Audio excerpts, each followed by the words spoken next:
Good evening, good morning, good night, to wherever you are in the world. Welcome back to the Metaverse Nomads podcast, and we have another installment for you this week. I'm coining it "Game On." So we're gonna have guests. When we do, we'll have it titled "Game On" as far as the thumbnail is concerned, because I think it's pretty nifty name. But yeah, will any of these projects last the test of time? Do any one of these projects have all the answers? Will they all crash and burn and Ponzi us all to financial ruin? We don't know, but that's why we're all here. It's an adventure. We're all early, so just stick with us, and we're going to talk about them. But we have our special guest here today from Undead's Grant.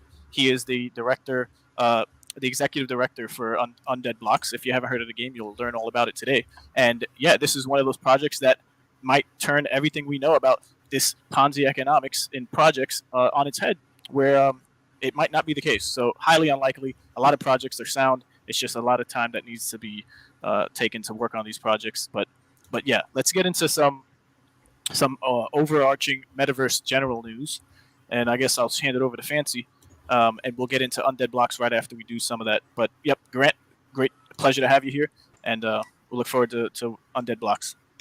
Thanks for having me, guys. Looking forward to it. Yep, thanks, man. Yeah, welcome back, everyone. So one of our main metaverse news stories this week is continuation of last week. The FBI hack was associated with North Korea and their hacking group Lazarus. So yeah, it's crazy if you think about it, really. So I haven't read into the article, but essentially the FBI, after they're at this stage of the investigation, is saying that, and I don't know the Lazarus group, is that a well-known hacking group? Because it's not one I'm familiar with, but they're the ones responsible for the Ronin hack. That's interesting.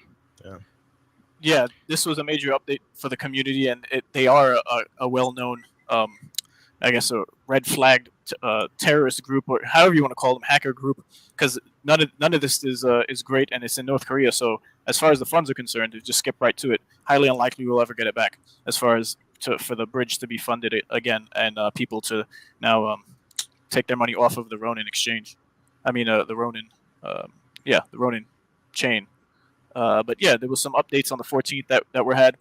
We all know that the FBI attributed North Korea-based Lazarus group, and then the U.S. government, specifically the Treasury Department, has sanctioned the address that received the stolen funds, and we're still in the process of adding additional security measures before redeploying the Ronin bridge. So at the end of the month is when the bridge will be open again, and that's what the team is aiming for. So as far as one of these hacks that have gone down in history as far as the largest, it's good to see that only within a month, and the deals that were made with Binance to have people's monies returned back, or at least the bridge get funded so money could be moved around. Has there been an official kind of a response to the question, why did it take a week or 5 or 6 days or however long it was before it was even on the company's radar? How do they walk away with $500 million and no one knows about it for that long?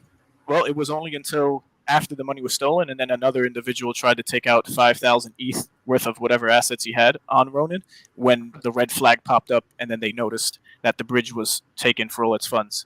So other than that, it was a social engineered. This is the document here that's up on the screen, the Substack article that leads you through the whole story of how it happened. So it has been addressed that there was a social engineering, and that's as far as it went. So we don't know exactly, but Fancy just highlighted up above that there's going to be an official postmortem about. So what does that term actually mean? Social engineering? Does that mean that they set up an operation where they were in communication with people that were a part of the company? Possibly. Again, no specific details, but 5 validators out of the 9 were compromised. So no individual funds on their individual wallets were tampered with. It was just the bridge from Ronin chain to Ethereum, the EVM chain, that was drained. So no one could transfer over or anything over the bridge. So the validators were compromised. Since then, we got Animoca Brands, Delphi Digital. We have a whole bunch of others who came online, and now there's 21 validators. So this type of breach or exploitation is not going to necessarily happen again. We all were aware of the fact, even Vitalik said it, that the bridges are the house of cards that's keeping this all together. and they're going to be exploited. And sure enough, that's all we see are the major exploits being these bridges with a lot of funds in them. So it's a hard lesson, and it won't happen the same way again. I could say that much from what I've been hearing and learning. So the project is still sound. Other than that, in my opinion. When you say the project is sound, so the way that I saw it before, and again, I have limited knowledge of, Yep. of the roadmap of Axie, but at that point they were pretty flush with cash. 650 million.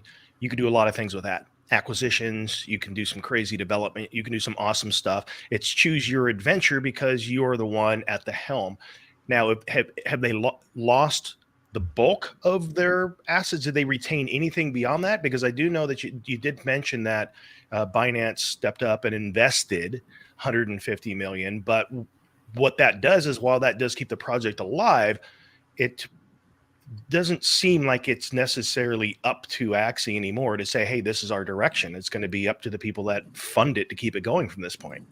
Yeah, so we're looking at the address right now that is involved in the Ronin hack, and it's been labeled that. So it has 144,837 ether still in it, which is about 445 million.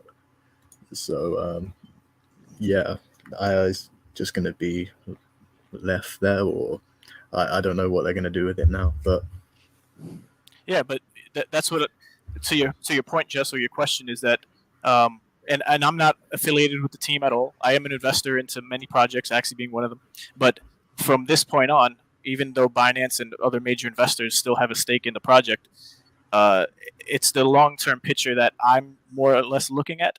And although people are going to now, based on their financial situation, get in or out, Right. and what they think in the circles and the influence that they're exposed to, it's just really a coin flip at this point. I'm not so much for me. I'm pretty confident in why and what I do. It's just sad that the team doesn't necessarily talk with the community enough, and if the community does speak out on certain things, which now the team is coming around, obviously for what's been happening, and probing the minds of the community who have great ideas and suggestions, which could help the project move along in a way that's following, or not following, but keeping up to date with the space as a whole. Because there's a lot of innovation that's happening, and Unblocked Deads is one of them.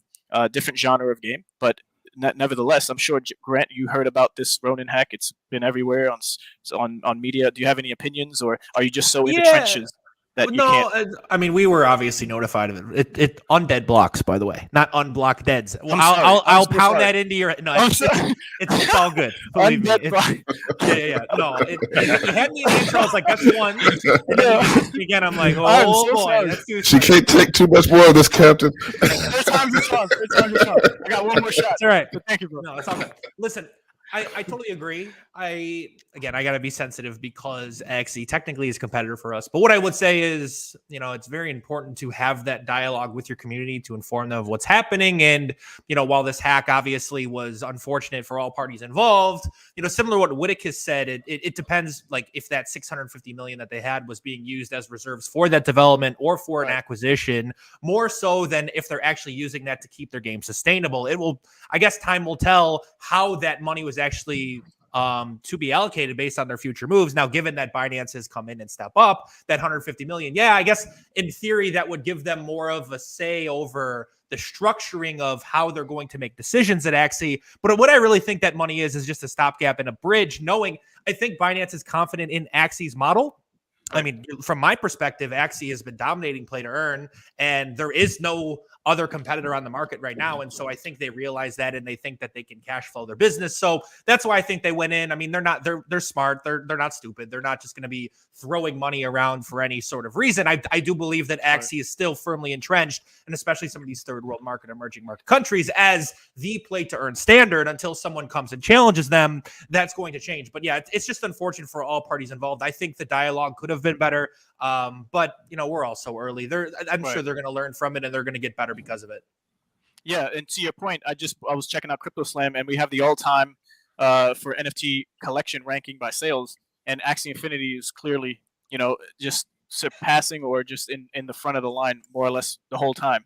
So yeah, the numbers don't lie, and it is unfortunate all this happened, but you have to kind of keep your eye on the prize when it comes to any project. And we have, it's just, I'm not a maxi of Axie. I'm a maxi of the whole space in general. So but Axie is just the ones who've trailblazed a lot of what the token models we see now.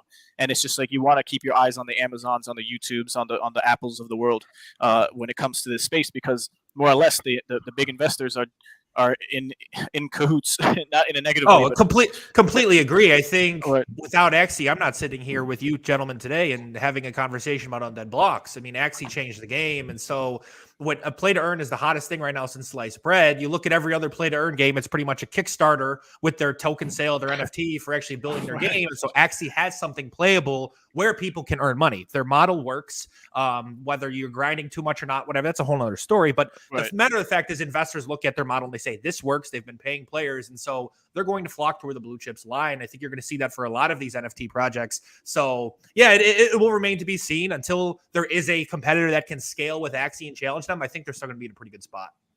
Right. So I think Zamzor from the chat made a great comment here. He says social engineering and espionage are going to be baked deep into Web3. We should all learn to be vigilant about it.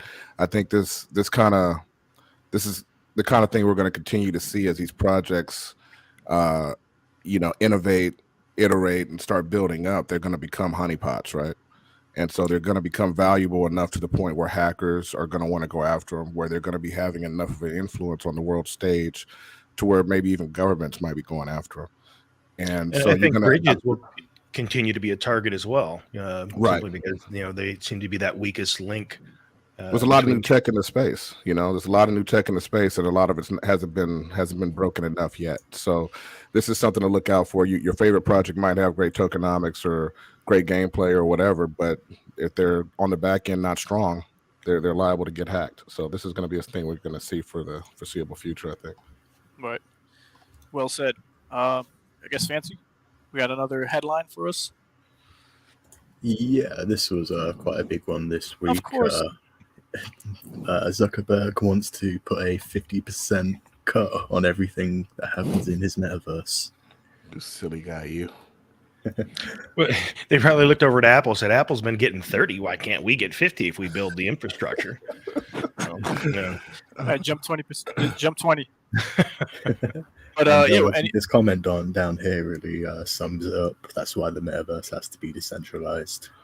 Well, it does for a number of reasons. As you guys know, I came from that space. I, as a consultant for Facebook marketing and paying attention to what they've been doing with their data for many, many years. And they kind of violated the trust based on their model, which is you are the product. And so a company that has that history, it's questionable whether or not you really want them leading the way. But what they will do, and what all of the other big tech companies will do, is they will create an amazing innovation that others can't, because they don't have the deep pockets where you can just say, hey, this next year we're putting 10 billion into metaverse building it out. And I mean, I don't know if you guys have taken the time to look at their long list of hires and all of the titles that are now showing up that are related to metaverse roles. But they will contribute in that regard. And I think that where they will succeed and where this will work for them is that they will be something that people are already familiar with.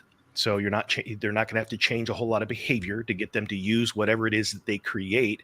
It's going to be low-hanging fruit for people, and businesses already have that relationship with them. And so it will be a place where businesses will want to set up shop. So if they can figure out a way to get people engaged in that ecosystem, a lot of people will flock there, even though the real metaverse and the real decentralization and all that stuff will be happening off of there. They've got the capital and the technology and the existing audience of a third of the planet's population to be able to get this set up and running. Yep. At this point, they can just do whatever they want and be successful or semi-successful, and then work from that foundation. So I do feel a large sense of disconnect from, I guess, what Meta is, and then the origin and the community that is Web3 NFT gaming that exists right now. And because it's so small, I'm thinking that these companies could just do whatever they want. These governments can say whatever they want and literally dictate the future of where the space is going to go, because we're not, I guess, growing fast enough. The NFT gaming space is such a small niche compared to just crypto in general. Crypto is in the eyes of many, but when it comes to NFTs specifically, I see it hand in hand in the gaming space. So they kind of work together in that sense, in how I see it. I think you're right, and I think here's how what I think it's analogous to. I think that Facebook is going to become the AOL of the internet. The way AOL was the on-ramp, and it was the internet service provider, and it was the place that people got familiar with getting in there and exchanging and then venturing out onto the web. Facebook is going to be that same thing for the metaverse. It won't be the metaverse, but it's going to be an on-ramp and a place where people get comfortable with the technology before venturing out to other things. Yeah, That's a similar. I was going to say comfortable and robbed. You forgot. That's a similar perspective, Jesse, to where I was going to go with this, because if you look at that picture and that article about Zuck, what I see there is a meme for a person who both doesn't understand crypto people and also does not understand gamers, right? So I don't like, this doesn't look attractive to your average crypto person. It definitely doesn't look attractive to your average gamer.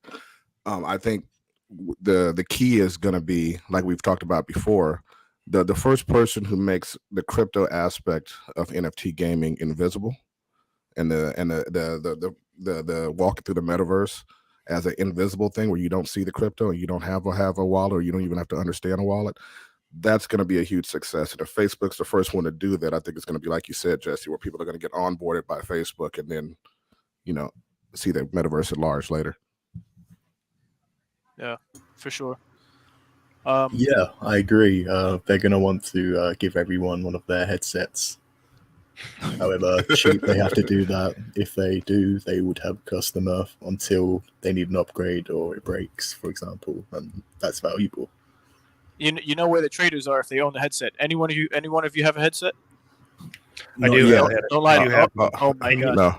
And Oh I have my God. thoughts on it too. I've used it. I've had it for 2 years now, and I've only used it sparingly. And the experience is far less than that of the HTC Vive, which I had before this. And their ecosystem is much more expensive, way more. If you go and use Steam games and stuff like that, which there's a lot more of for VR, they're much cheaper. The overall experience is way better on HTC Vive than it is on Oculus. And I would have thought they would have got that part right, but seemingly not. Now, here's another area where I haven't seen Facebook talk much about yet, but another layer of what the metaverse is developing into, I think, is really going to flow over heavily into augmented reality. And I can see them taking a lot of that technology where, let's say you're walking down the street with AR glasses, and any business that has a Facebook account, you might be able to see offers, inventory, things like that pop up in your field of view if that's the platform that you're connected to. So I don't think of just metaverse now as you slap the VR headset on. I think it's going to be that whole ecosystem that allows you to kind of overlap augmented reality with virtual reality. And I think I think that's one of the most exciting things about the metaverse that I'm seeing coming along down the pipe, Jesse, is like you saw that with Pokemon a little bit, where people were moving out in the real world, but they were interacting with basically a small little metaverse, even though nobody knew it at the time. So as that kind of tech starts branching out more, it's going to be really interesting. Hey, here's a good question by Black Zephyr from the chat. I don't know if you're available to answer this one. I don't want to put you on the spot, Grant, but how do we know how great the security of an NFT project is? Is it all going to be just trust the devs? I don't think that's ideal. That's a good question, Black Zephyr, because a lot of us who don't have technical background aren't able to easily just look at a project and say, okay, this one, we can't audit these projects ourselves as laymen. So how would you suggest that, Grant? I mean, it's a really great question. And so to the previous individual's point about how, play to earn gaming is going to really explode when you don't even need a wallet in general, where you can just earn cash, or, I mean, even like we're looking at a world where most of us are using Venmo transactions back and forth. We're not even holding cash. We're just holding that security. And we just trust that Venmo has, the funds in their coffers to pay. I think From our perspective, what we're going to be doing in Undead Blocks is we don't believe everything actually has to be on chain. And so a lot of security risks, while people, your blockchain purists out there are going to say it's the safest way, there are a lot of security risks, as you see with like what happened with Ronin. And so, for example, our secondary currency, we're taking that off chain to the point where we can actually credit your account for the currency that you earned and then airdrop you a specific token. And for our perspective, we are going to be keeping a majority of our token in cold storage so that you actually are keeping it off chain, as well as having specific accounts where you can track and find out where the money is moving and going. And so there's always going to be that level of risk because of the fact that, like you said, it could be a government. It could be a lot of the different hackers that are coming out. You're always going to be a threat. You're always going to be a target, and people are going to look at you and underestimate you. But there are other companies out there that are evolving that can like just have different technology that is being put forward into the space. But from Undead Blocks perspective, we're looking at this and saying, how do we keep the funding safe that our players are going to be earning with? For us, we really don't need that much. I mean, we only raised about $4 million, and so we've spent about half of that. From our perspective, we're not really as much of a target as something, say, like Tether or Terra. And so you're always going to be playing a little bit of catch up. You're going to have that trust of the security of the dev team, but you have to take as many, I guess, security protocols and put them in place as much as you can. Right. Thank you so much for that, Grant. And spot on. We'll get more into the tokenomics of the actual project. And this is a perfect segue into an introduction of yourself. We know that you're the executive director of, let me get it right this time, Undead Blocks. Perfect timing with the you got it. hat. He read the Let's screen. go. Round of applause. What kind of Yes. beta player am I? Because I have access to the beta, and how do I even not know the name? This is a shameful, but yeah, let's just get on to it.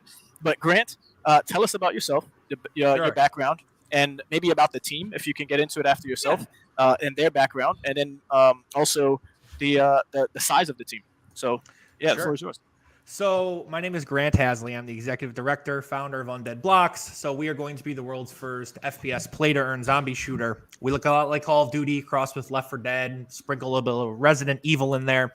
As for myself, I am not a game dev by trade. My background was in banking. I worked at Goldman Sachs for about 3 years doing asset management. I was an analyst out there. Most recently, I was at M&T Bank. I was a vice president, basically heading up their data analytics and modernization program in Buffalo, New York. I've always been a gamer my whole life. COD Zombies was one of my favorite games. I played a lot of NFL Blitz and Madden, and just I kind of was just looking at what was happening in 2020 with the pandemic raging and seeing what Axie was doing. I thought their tokenomics were all wrong. Personally, I thought I could build a game with proper tokenomics that has a more sustainable model. And so I actually have, I'm well connected in the industry. I've been a holder since 2015. I actually hit up one of my friends. His name's Isaac Nakash. He is our head of UI, head of product. And so he actually founded Team Finance, which is a DeFi locking protocol. And we founded Undead Blocks. And so, we raised about $2 million in pre-funding. We just had another second round led by Animoca Brands. You guys are, I'm sure, very familiar with them. They're working with the Bored Ape Yacht Club on their blockchain game. And, very excited to be partnering with them. But from my perspective, I was looking at gaming and I was saying to myself, there is just absolutely no way that this industry has a monopoly on the monetization of your in-game assets, but you actually cannot buy, sell, and trade them. I mean, you can buy a car, you can buy a house, you can buy sports tickets, you can buy pretty much anything. You can sell it. You can even take collateral for some of these things with like a home equity loan, but you can't buy and sell your in-game securities. Like, what is that? And so from our perspective, that's what we're all about. We're power to the gamers, power to the players. We're trying to give them as many ways to be able to monetize those game assets, whether it's the dances that you're purchasing on Fortnite, the weapon skins, character skins, just allowing you to physically own it so that you can liquidate it if you do want to move on to a different game. We believe it's healthy. So that's what Undead Blocks is all about. We're going to be on PC and Mac. Our beta is currently live. We have a group of beta testers working on it, as well as Ray. You're getting it too far ahead, man. I love how you can just train ride all the way through every detailed question, I guess, we'll have where the community has. I know you're seasoned at it, but I like to build some suspense as we go along. That's just I'm not a suspense guy. That's the thing is I just put it on the table, Grant. I want to give you the info and then just you do with it what you must. So, that's but yeah, right. no, it's. I wanted to add while looking at that last image, man. I love that tagline of kill to earn. I haven't seen that one in the space yet. That's pretty cool. I No. appreciate that. Yeah, kill to earn. If we were going to The first for trademark me it, as well. somebody would try to take it over in their basement out there, and I don't know, pick a country. So we can't trademark it, but yeah, It's it awesome. is kill to earn. You kill the zombies you earn. It's very simple. Like a lot of these play to earn games, they're very strategic. They confuse you with these secondary currencies and how to try to cash out. And so Undead Blocks is trying to take a step back and say, whoa, we can make this a lot simpler. It's as simple as earning the Z-Bucks, cashing out the Z-Bucks, or using them to purchase weapon skins or upgrades to your weapons. It's very simple, very transparent. It's easy to do. And that's what we want is if you're a gamer, I mean, we all know that historically gamers are anti-NFT. So what better way to bring them over with a familiar, addicting play loop that is just very simple to understand and very simple to understand how to earn. Like I appreciate the creativity of a lot of these other play to earn games, but A, they don't have gameplay, and B, they're just way too confusing. They're just very hard to understand, and you're trying to look for the catch. Undead Blocks is very simple. That's why our secondary currency is an in-game stable reward currency, pretty much as good as cash. And you can actually cash it out for any of the cryptos of your choosing, BNB, Solana, even Undead token when we launch that. So, yeah. Hey, You guys are writing on which chain? Ethereum. So you guys are going to be on OpenSea and Uniswap and etc. hello, We are. hello. Yeah. So we're on OpenSea. We did it. Oh, do you not hear me? Or Yeah, I maybe can we hear lost you. Ray. We lost Ray. Can you guys hear me? Yes, we can. Yes. Okay, Yes. that's fine. Continue. Sorry. That's funny.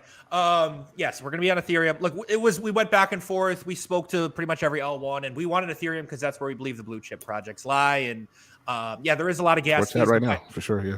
But by offering the packs as NFTs, then just one specific thing, you're saving on a lot of gas. And once you actually purchase your pack, you'll really never have to pay gas again. If you choose to take your withdrawals in Solana, you just own that pack and then you just play, and earn. You can earn anywhere from $1 a day to, if you finish in first place in a tournament, upwards of $500 to $1,000. It's just depending on where you're standing. So there's like an example slide of what the leaderboard would look like. You're going to have the waves you complete, or if we're doing speed running, the time it takes you to complete tasks. You're going to be competing against everybody else that has an NFT.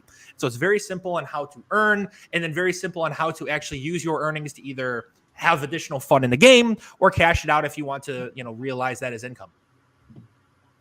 Right on. And once again, we have another question from the active chat here. Grant, are we getting beta access giveaway during the stream today? Just saying. Oh boy! Shout out to my guy. How would Lumina, I even do I'm that? trying to get myself one. Lumina, let's. I tell you what, Our shoot. community looks out for each other. What do you got? What do you say? Yeah, we can give somebody beta access. I don't know if you guys can run the giveaway however you want. I don't know how you do it. If you guys do like marbles or whatever, it's what I've been seeing on Twitch. But yeah, we can definitely give somebody the beta. Definitely going to give it to you guys too. So Yeah, so what I think is a good, because we haven't talked about it behind the scenes, but I think what we'll do is you join Rome Discord and check out our latest announcement, and then we'll give instructions there. But yeah, definitely check us out, and you can check out GoRome.io. You can check us out there, and the links will be in the description. Check out our previous videos on YouTube, or check us out on Twitter. Excuse me. And yeah, we'll be putting up an announcement after our live stream here. With Ray, I'm going to put you on the spot. How do you feel about the beta? You played it. I think it's fantastic. Yeah, I like it. At first, I haven't played a first-person shooter in a while, so because I've just been cooped up and doing life stuff. But when I started playing it, I got that nostalgic feel of playing previous zombie titles, and I got scared. Like a part of me was like, "Man, these zombies are gonna hit me. Like I don't want to get hit." And then I was rushing, and I had to like get my emotions in check. But the game overall is smooth. It's fantastic. The art is great, and I like the speed of the rounds in between. Like it's pretty on point as far as any other FPS that you might have played, but just that much better because now it's being developed in this space.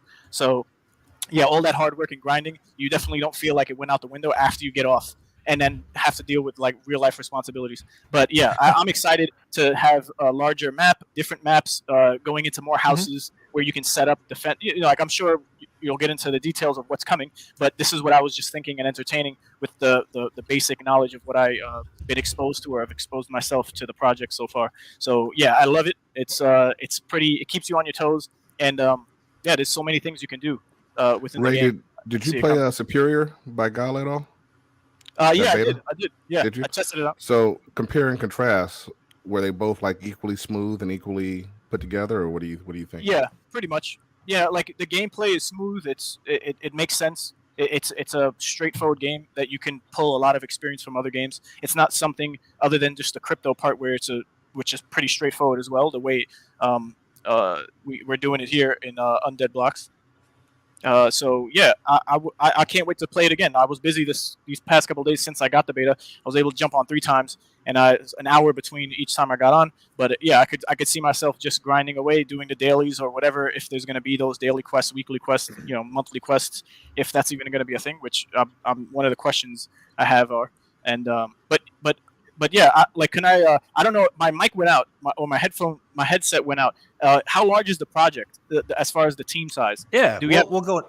So Kevru Games is our design. I see a couple comments like, do we have any experience developing games? And so that's why we hired Kevru Games. They've worked on some small projects in the past. They worked on Fortnite. They worked on Star Wars Tales of the Galaxy's Edge. And so that's really who's spearheading the artwork and development. We also have a dev team in Vietnam, about 12 individuals that are working on parameterization and just optimization of the actual game itself. So I would say our team is about 45 people total, including devs and awesome. Marketing. And so we're pretty large. And so from our perspective, we have been working on this since July, like early July is when we started physically, bootstrapping the game from building it on Unity. And most games, AAA shooters take about a year. And so that's where we're at. We're going to be targeting the end of July for full game, but you're going to be able to start earning as soon as May. At the end of May, we're doing a Memorial Day $25,000 giveaway through beta speed running. You're going to have to get through the 5 waves as fast as you can that we have in the beta. So this isn't a game where you're just going to sit there and wait and just, never receive anything. Right. I think Web3 play to earn gaming has now become like a Kickstarter where you raise the NFTs, you raise token, you don't have a game. And so for our perspective, we built the game first. And so we're right around the corner. It is the way to go. And I think it also buys us a lot of respect and credibility within our community, because this is just the beginning. The game is going to get smoother. Like Ray said, we're going to be adding maps. We're going to be adding character skins. We're going to be adding more weapon skins you can purchase. Lots of different ways we can pivot and maneuver. It's not lost on us that Activision in 2023 is not developing a Call of Duty. And so there's this huge opportunity for us to seed market share. And so, one of our comments is any plans on like a mobile game. And yes, we would love to dive into mobile, but do understand if we go into mobile, we are competing against thousands of play to earn games that are potentially on mobile. And we would love to get there, but there is nothing for FPS right now. Nothing where you can physically come in and earn a currency. Absolutely nothing. There are companies coming and competitors, and so we are prepared for that.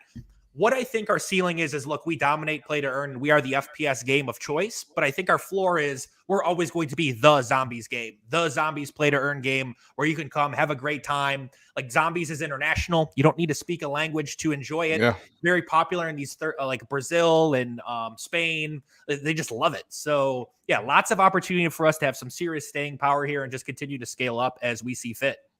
Okay. Thanks for grabbing those questions from the comments. Grant, you're good at this. I like it. I wanted to touch on this one from Diddy right quick before we move on. I don't know if you can confirm or deny. Are you guys selling packs on OpenSea right now or on your website? Or they're on OpenSea? Yeah. So we had our mint.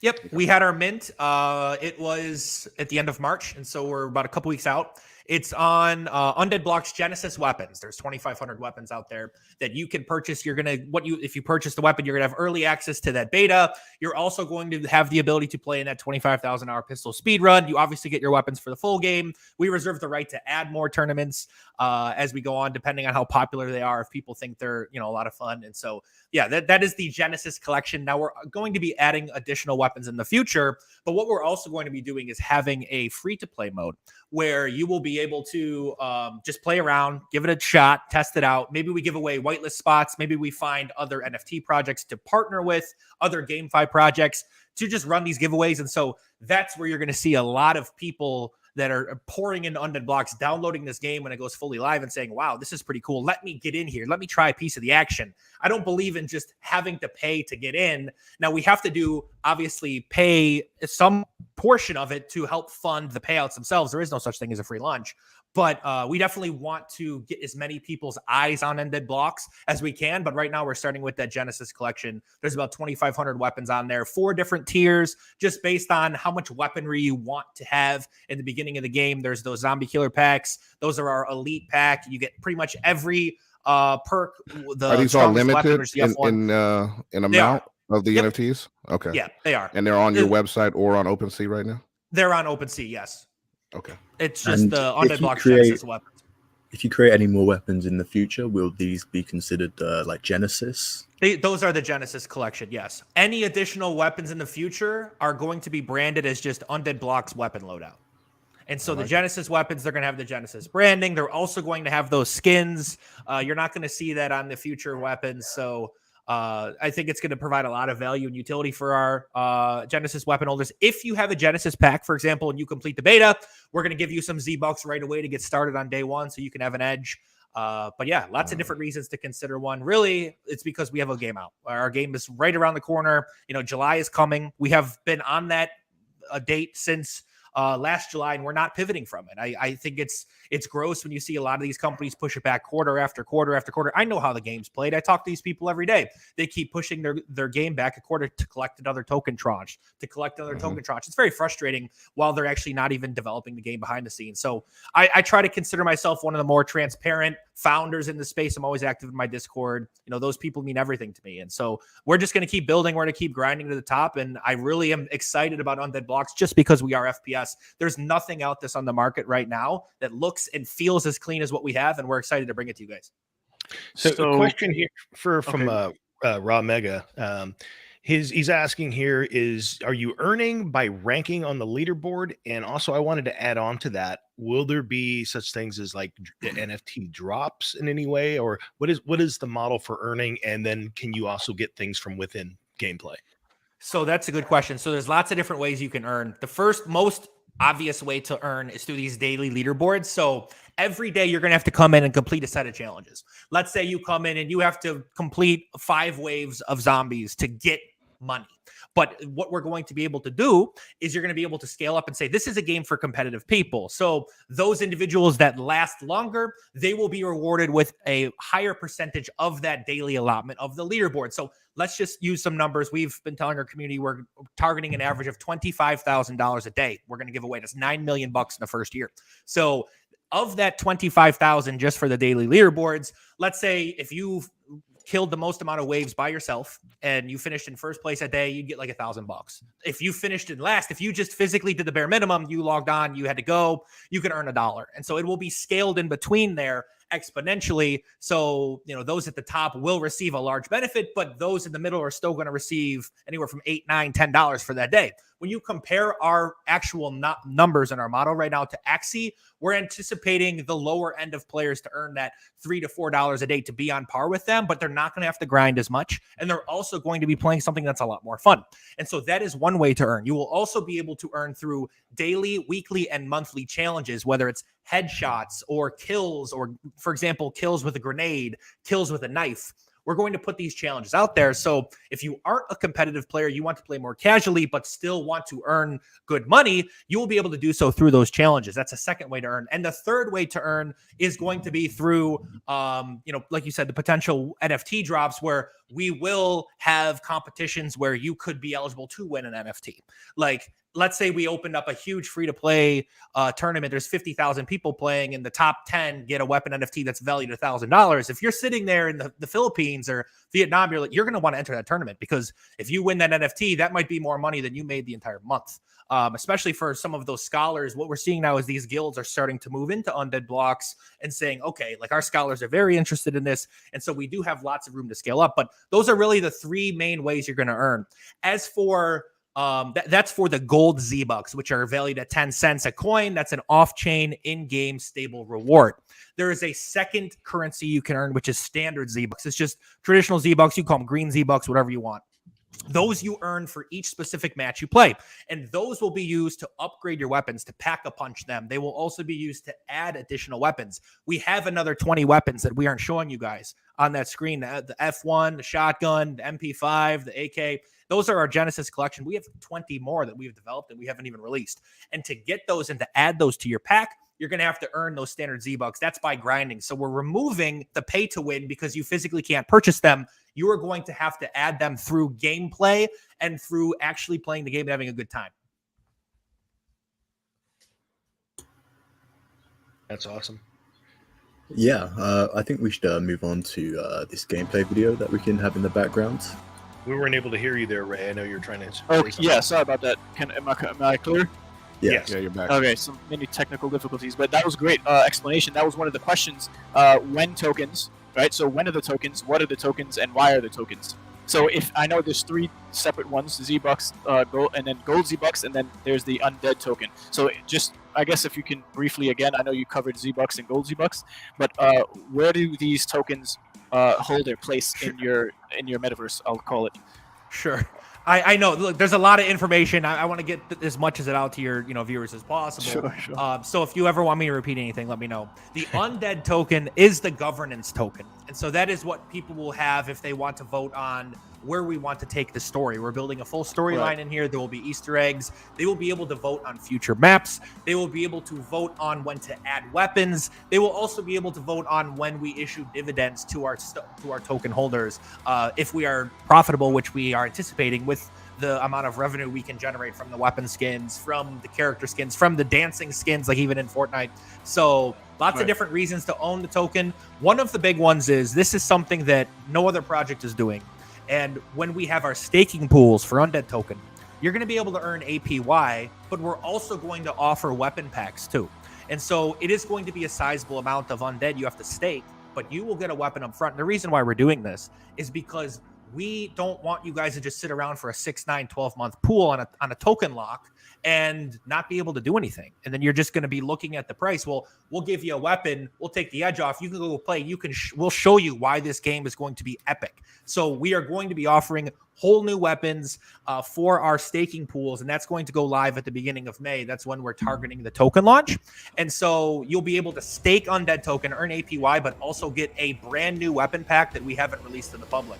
Now, they're not going to be as powerful as the weapons that you're seeing in the Genesis collection. The top tier that you're going to stake would be on par with about the assassin pack of those 4 packs. There's nothing that's going to be like the zombie killer pack. That will always be like our flagship pack, but it's just another way for us to add players into the ecosystem, have them invest in us, we invest in them. And so I think it's going to be a very unique value proposition because a lot of people love staking, but they just don't feel comfortable with the token lock for that amount of time. So we're basically putting our money where our mouth is up front and saying we will let you mint a weapon pack for free, but you're going to have to stake a sizable amount of Undead token to do so. Awesome. Thanks so much for going through each one of those. So when I was playing the game, I was only able to get certain weapons or open certain resupply my ammo by spending Z-Bucks.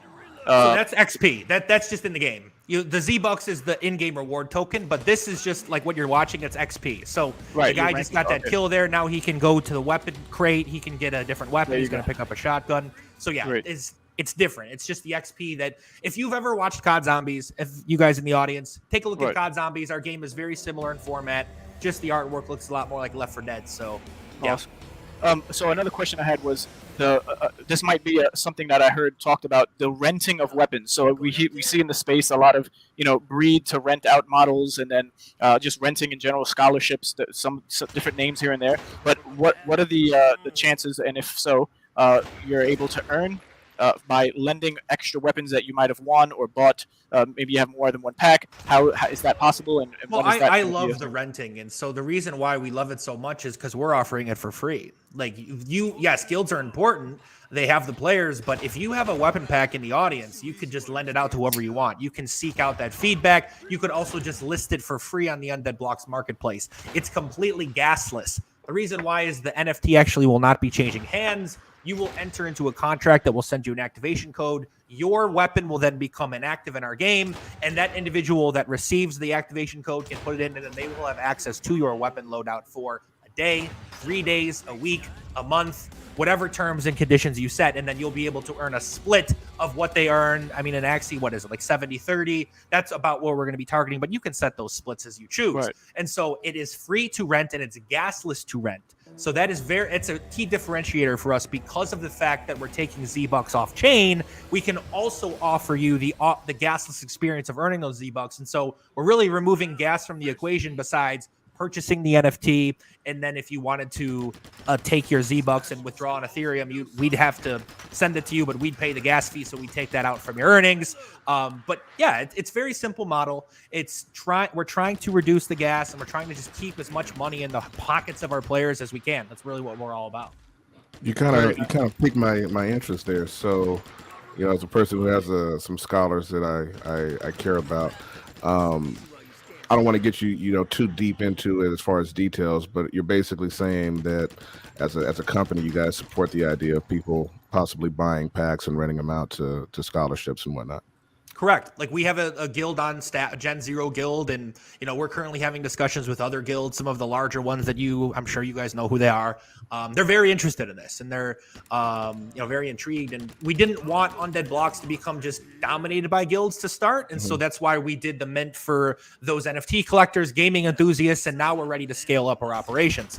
But yes, they're very important, and since we're offering that in-game stable reward by collateralizing Undead token to help pay when our revenue does not equal our expense, this is a very unique value proposition for these guilds because they don't want to make sizable investments in games that are only going to last 2 to 3 months. I mean, not to anti-shill other projects, but you're seeing hyperinflation rampant through the industry. Thetan Arena, Peg Axie. Thetan Arena is nobody has it fixed yet.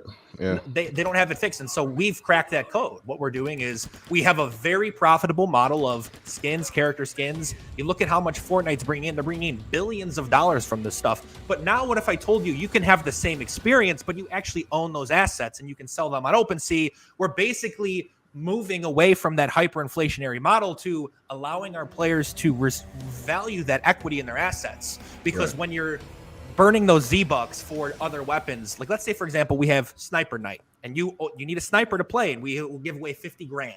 Okay, well, everyone's going to burn their Z-Bucks to get a sniper because they're going to feel like they have an edge because not a lot of people have this weapon.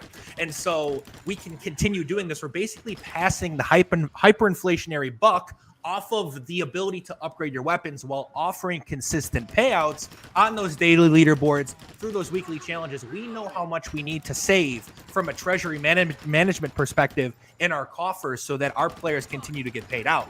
And I haven't even talked about this. We have 23% of our tokenomics for Undead token is in a kill to earn fund, which is a backstop. We know a lot of companies aren't profitable off the top. And so we have that backup just in case if we need to use it, we can sell some Undead token to continue paying players at the rate they're accustomed to.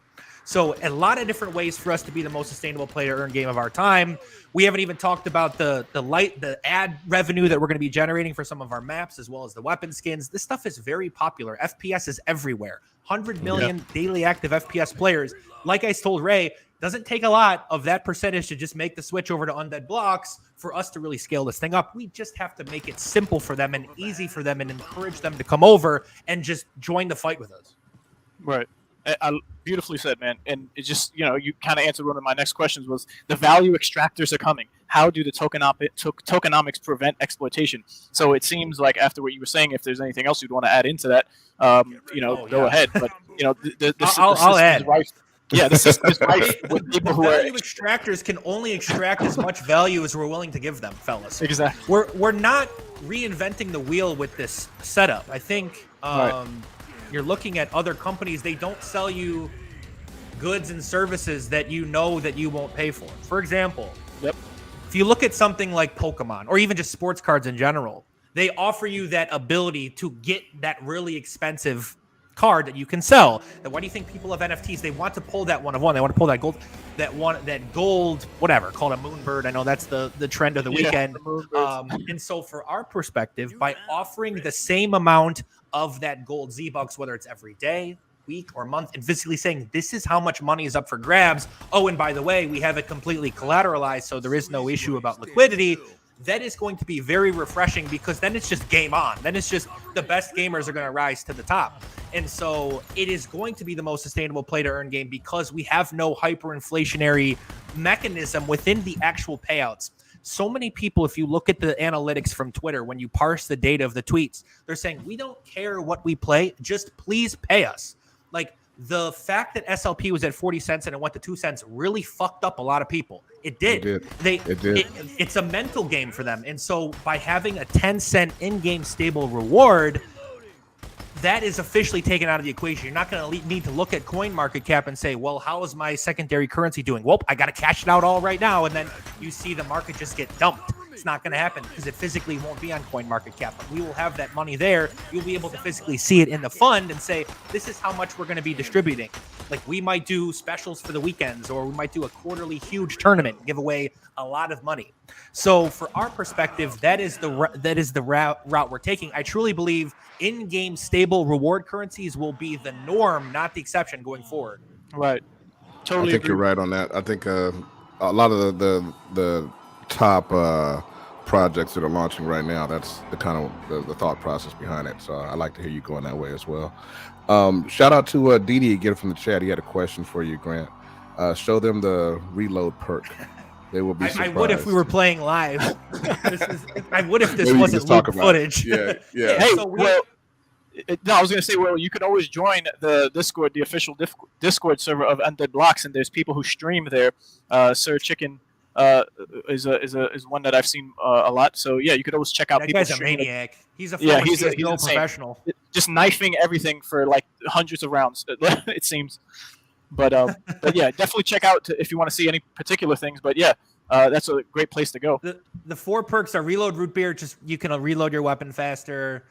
There's Diet Sprint that turns you into a Lambo, basically turns you into Usain Bolt. Then you have Dr. Helper, so you can revive yourself if you need to. Then Macho Do basically turns you into Hulk that you can't get turned down. So, and those are all perks that are going to be purchasable in Z-Bucks once our game goes live. And so that's just another way for us to continue with the burn mechanisms. We have many different burn mechanisms. A lot of these games don't have. One thing I want to touch on is the licensing out of the weapon skins. Like if you're a company, if you're an NFT project, what better way to just give Undead Blocks the ability to make a weapon skin, give it away in one of these tournaments and have 20,000 people playing your game trying to fight for that skin. And then you all of a sudden have that branding. So many people, companies, Whitticus, I said you told us you were in from marketing side on Facebook. Look at how much money was spent by Coinbase on a Super Bowl, and they're looking for ways to generate that user growth from people that aren't in Web3 at all. But from our perspective, we're looking at this and saying, how do we exactly target that Venn diagram of people that are gamers and people that are into crypto? Because we know we can't compete with Activision. Let's be honest. We can't have jetpacks flying around. We can't have all these crazy graphics that you see in Warzone. We get that. We're understanding of that. But where we can dominate is with these people that identify with Web3 and are actually into crypto. That's why we're baking in the crypto voice lines. That's why in our mall map, we're going to have 75 different storefronts. Don't hold me that number. It's going to be something like that, where you're going to physically see crypto companies, centralized exchanges, alpha groups, NFT groups that are going to be able to license out their ad space. So you're walking through this map and you're saying, okay, this kind of feels like a metaverse. You're looking at it from the first person perspective. Yep. And they're going to want to rent out that ad space, whether it's as simple as sponsor an Undead Blocks tournament for 25 grand a day, or maybe we do something more long-term. There's a lot of interest in this. For example, Animoca Brands is our top partner. We're doing the Animoca Cafe. You're only going to be able to purchase mochas at the Animoca Cafe. Gen Block Capital was another one. We're selling Gen Block sunscreen. So our creative genius is going to be on display, but every partnership and collab we can do like that, it just increases the sustainability model. That's less liquidity drain. That's more outside liquidity that's being put into our pool that we can use to pay players. That's awesome. You remind me of that line from Ready Player One where the guy was talking about filling up the players' ad space with all the different ads. Exactly. I know you guys are going to go that far, but it was just funny. I don't think we go that far, but you're exactly right. And so many people are trying to build these metaverses. It's hard to do that in some of these other mobile games. Like they don't have the dev capability. Yeah, we want to get into mobile. Of course we do. Let's look at how many mobile games, how profitable they are. But if we can dominate FPS, I'm telling you, like our sequel, when we build it on a different engine or go from there and then everyone shifts over from Undead Blocks, they can use their weapons into the next game. Like I'm telling you, we could really scale this thing up right. And just by allowing those players to physically hold the equity in their assets. We're not a project you're going to expect 9, 10, 12x on an NFT. We get that. But if you guys are sitting on here and you're scholars and you're looking and you're saying, okay, my Axie scholars are P&Ling me so much, this is the move. This is the next shift into, okay, now I can go into Web3 and FPS gaming more so than just a point and click game. I love Axie. I'll never hate on Axie. They are trailblazers. They changed the game. I wouldn't be here without them. but we are offering something different. There's plenty of room for all of us to grow. People ask me all the time, what are some other games I like? I think Illuvium looks great. I think Phantom Galaxies looks great. They're in the Animoca family. You could have a portfolio of all these different games and be, a scholar for each of them, and then also play them when you want. It's not, you don't have to be loyal just to one game. There's 24 hours in a day. And we all know if you play a specific game so long, eventually you'll get tired of it. But I think there's enough people in the world for us. We don't need more than 50,000 to start 100,000 active players in the world out of 7 billion, 1 billion FPS players for us to really take off. And so that's why I'm just so excited for Undead Blocks. Yeah, and you understand the abundance of the market that you're dealing with, so that's good to hear as well. That's one of the things that people like Zuck and them don't really get. Gamers will be playing multiple games in a day, especially if they're getting paid from all of them. So it's on you to be one of those games and have yourself structured in a way to where they're incentivized to do so.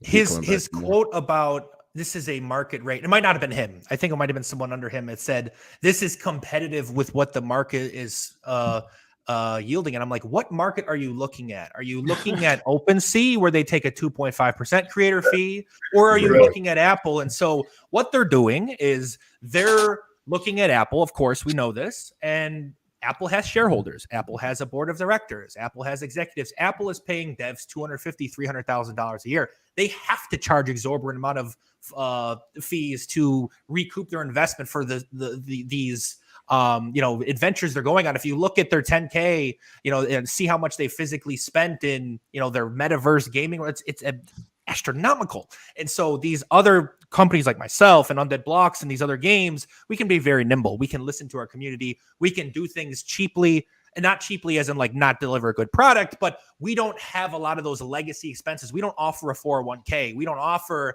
a health insurance. We're just trying to build something special for players and gamers. And so that's why we're able to do this and we're able to do it so quickly, because we don't have to answer to anybody. We only answer to our community.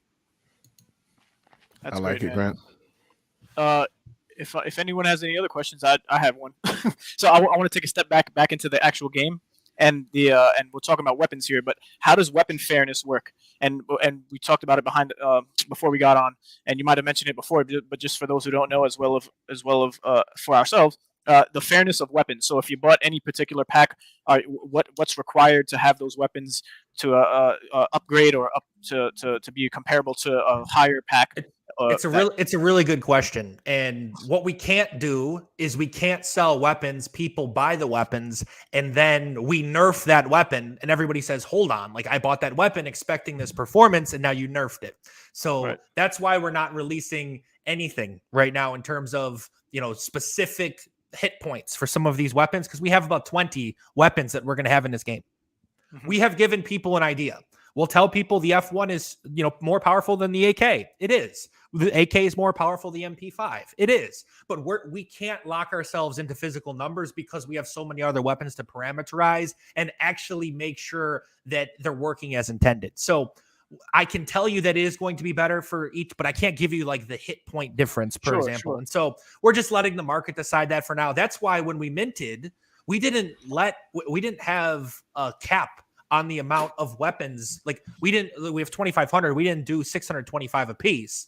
We said, you mint whatever you think you want, because this is your story. This is your game. Like you choose your own ending kind of thing. And so we haven't committed to those hit points, but when people ask me and they have specific questions, I can give them to them. For example, like a sniper is pretty much relevant in a zombie shooter, because when there's hundreds of zombies at your doorstep, you're just not going to be no-scoping. Like we get that. That's something that's more used for like Call of Duty. So the sniper you would think would not be as expensive as something like the F1, which is the most powerful assault rifle. So more to come on the specifics, but we are going to make it fair, and we're going to have that out at least a month before full game, so people can make their decisions if they've purchased a pack. Maybe they want to swap for a different pack on OpenSea. They'll be able to choose. But we are telling people, when they ask us specific questions about weapons, we do give them general answers, but it's just so hard to quantify. One other thing that's really hard to quantify is how much can you physically make from this game? My answer is I don't know how good of a player you are. I don't know how many hours you're playing, if you're taking days off. So it is very hard to answer that question. That's why we've been giving a range. You can earn anywhere from $400 to $10,000 a year playing this game. Depends on how good you are. Depends on how much time you want to physically put in. Interesting. You said something a moment ago about what the heck was it? It was about Weapons. yeah, it was. Oh, yeah, it was about the NFTs and expectations, and I was. It's interesting to me because I think that across the board now, at least those that are using playable games, like whether it's Pegaxi, whether it's Axie, I don't think there's an expectation for when you purchase something for it to maintain that same playability. So, and I don't think there's really a way to do that long term, because I think game developers have to retain the ability to say, hey, we have to nerf stuff. That's just the nature of development. We don't know, as we add more stuff, we don't know how those things will continue to play within the ecosystem. Is that, I mean, that's interesting. So do you feel like that you kind of have to hold true to whatever a weapon does in the beginning? It must always do that? We would like to hold true as much as we can within reason. Like if we noticed quickly that like the AK was just absolutely dominating and nobody else is using anything but an AK, and you're seeing on OpenSea everybody's plowing into AKs, like we got to make a change. And so that's why we're not rushing this. We are going through and physically comparing each weapon against each other. For example, the wave gun, which is like the ray gun from COD Zombies, like that is going to be our most overpowered weapon. And so we have to make sure that it can hold itself to that standard. But you're absolutely right. As we add more weapons, other things become less powerful, and player can behavior will also change. Like we can see all the data. Like what's interesting, if you notice, like when I've been streaming this, it's hard to find a pack right now on OpenSea with Reload Root Beer. Why? Because Reload Root Beer has been the most prevalent perk that you can see that I use, because I'm never dying. So I'm using the Reload Root Beer and people are like, whoa, like this is really a fast reload. I'm going to grab that pack. And they haven't really seen the Dr. Helper or the Macho Do. So those packs really haven't had that increase in price or sales volume. So what I do, I realize has, weight and clout for these people. And so that's why I'm trying to tell them, our holders, our investors, give us time to fully list the total details of the parameterization, and then you will be able to make pivots to your weapon strategy if you so choose. When we speak to these big guilds and they want to buy 250 weapons, they're not just going to write us a check. They ask us these questions. How do the weapons that you have right now in the Genesis compare to the future weapons you're going to be offering? And so I have to give them that answer is, we don't know. We're trying our best to parameterize and give you assessments, but that's the fun of this, is we don't know. Like we're giving you an access point to this game so you can earn, but once it goes live, that's where you're really going to see these trends developing. I'm curious, will you at some point, will you guys do some nods or odes to movies and games? Like one of the great zombie movies that I like, a funny one, Shaun of the Dead. One of their top weapons was a Winchester model, 1866. They called Yellow Boy. So with things like that, will we see things like that show up in the game? I maybe not the Winchester, but absolutely, I'd love to. I mean, I would love to just make nods even to Negan's Lucille. Like we're putting in the bat.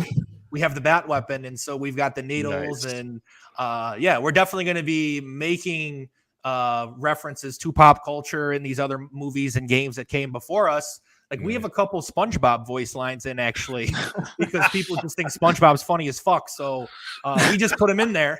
We're just like, why not? Like right now, there's a challenge on my Twitter that I'm saying, if you guys can come up with like the wittiest crypto voice line you could think of, I'll give you early access to beta, and we'll put the voice line in the game. We'll just have our actors read it, and you should hear these actors, these voice actors, when we contract them, we give them their stuff, they're like, what the fuck is this? Like I've never seen this before. Like the first time the guy said to me, like, oh, rugged again, I'm like, no, it's rugged, like the past version of rugged, like to be rugged. And he's like, rugged. He's like, what the fuck does that mean? I'm like, just say it. Like, you don't have to know, just say it. You're the professional. Like, do a job. Yeah, he's just do your job. When you pull up to some of the weapons that you don't have XP, it's like, need more exit liquidity. And the guy like looks at us and he's like, why am I saying this? Like, I have no idea what this means. And I'm like, you just like the next Birdie Madoff, but Web3 NFT gaming version.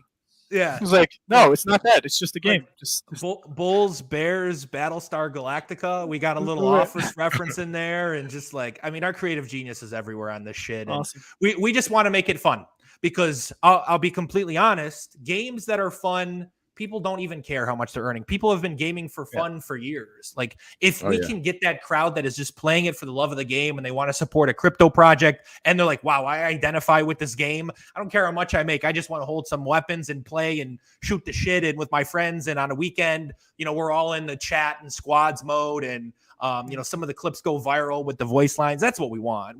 We're not trying to be a game where people just show up and game the system. It's pretty almost impossible for people to game the system the way it's played because of the fact we're capping the amount of cash you can earn at a specific day. It's just, for our perspective, we realize if this game's not fun, we are dead. You will never hear from me again, and we will do everything we can to make sure that doesn't happen.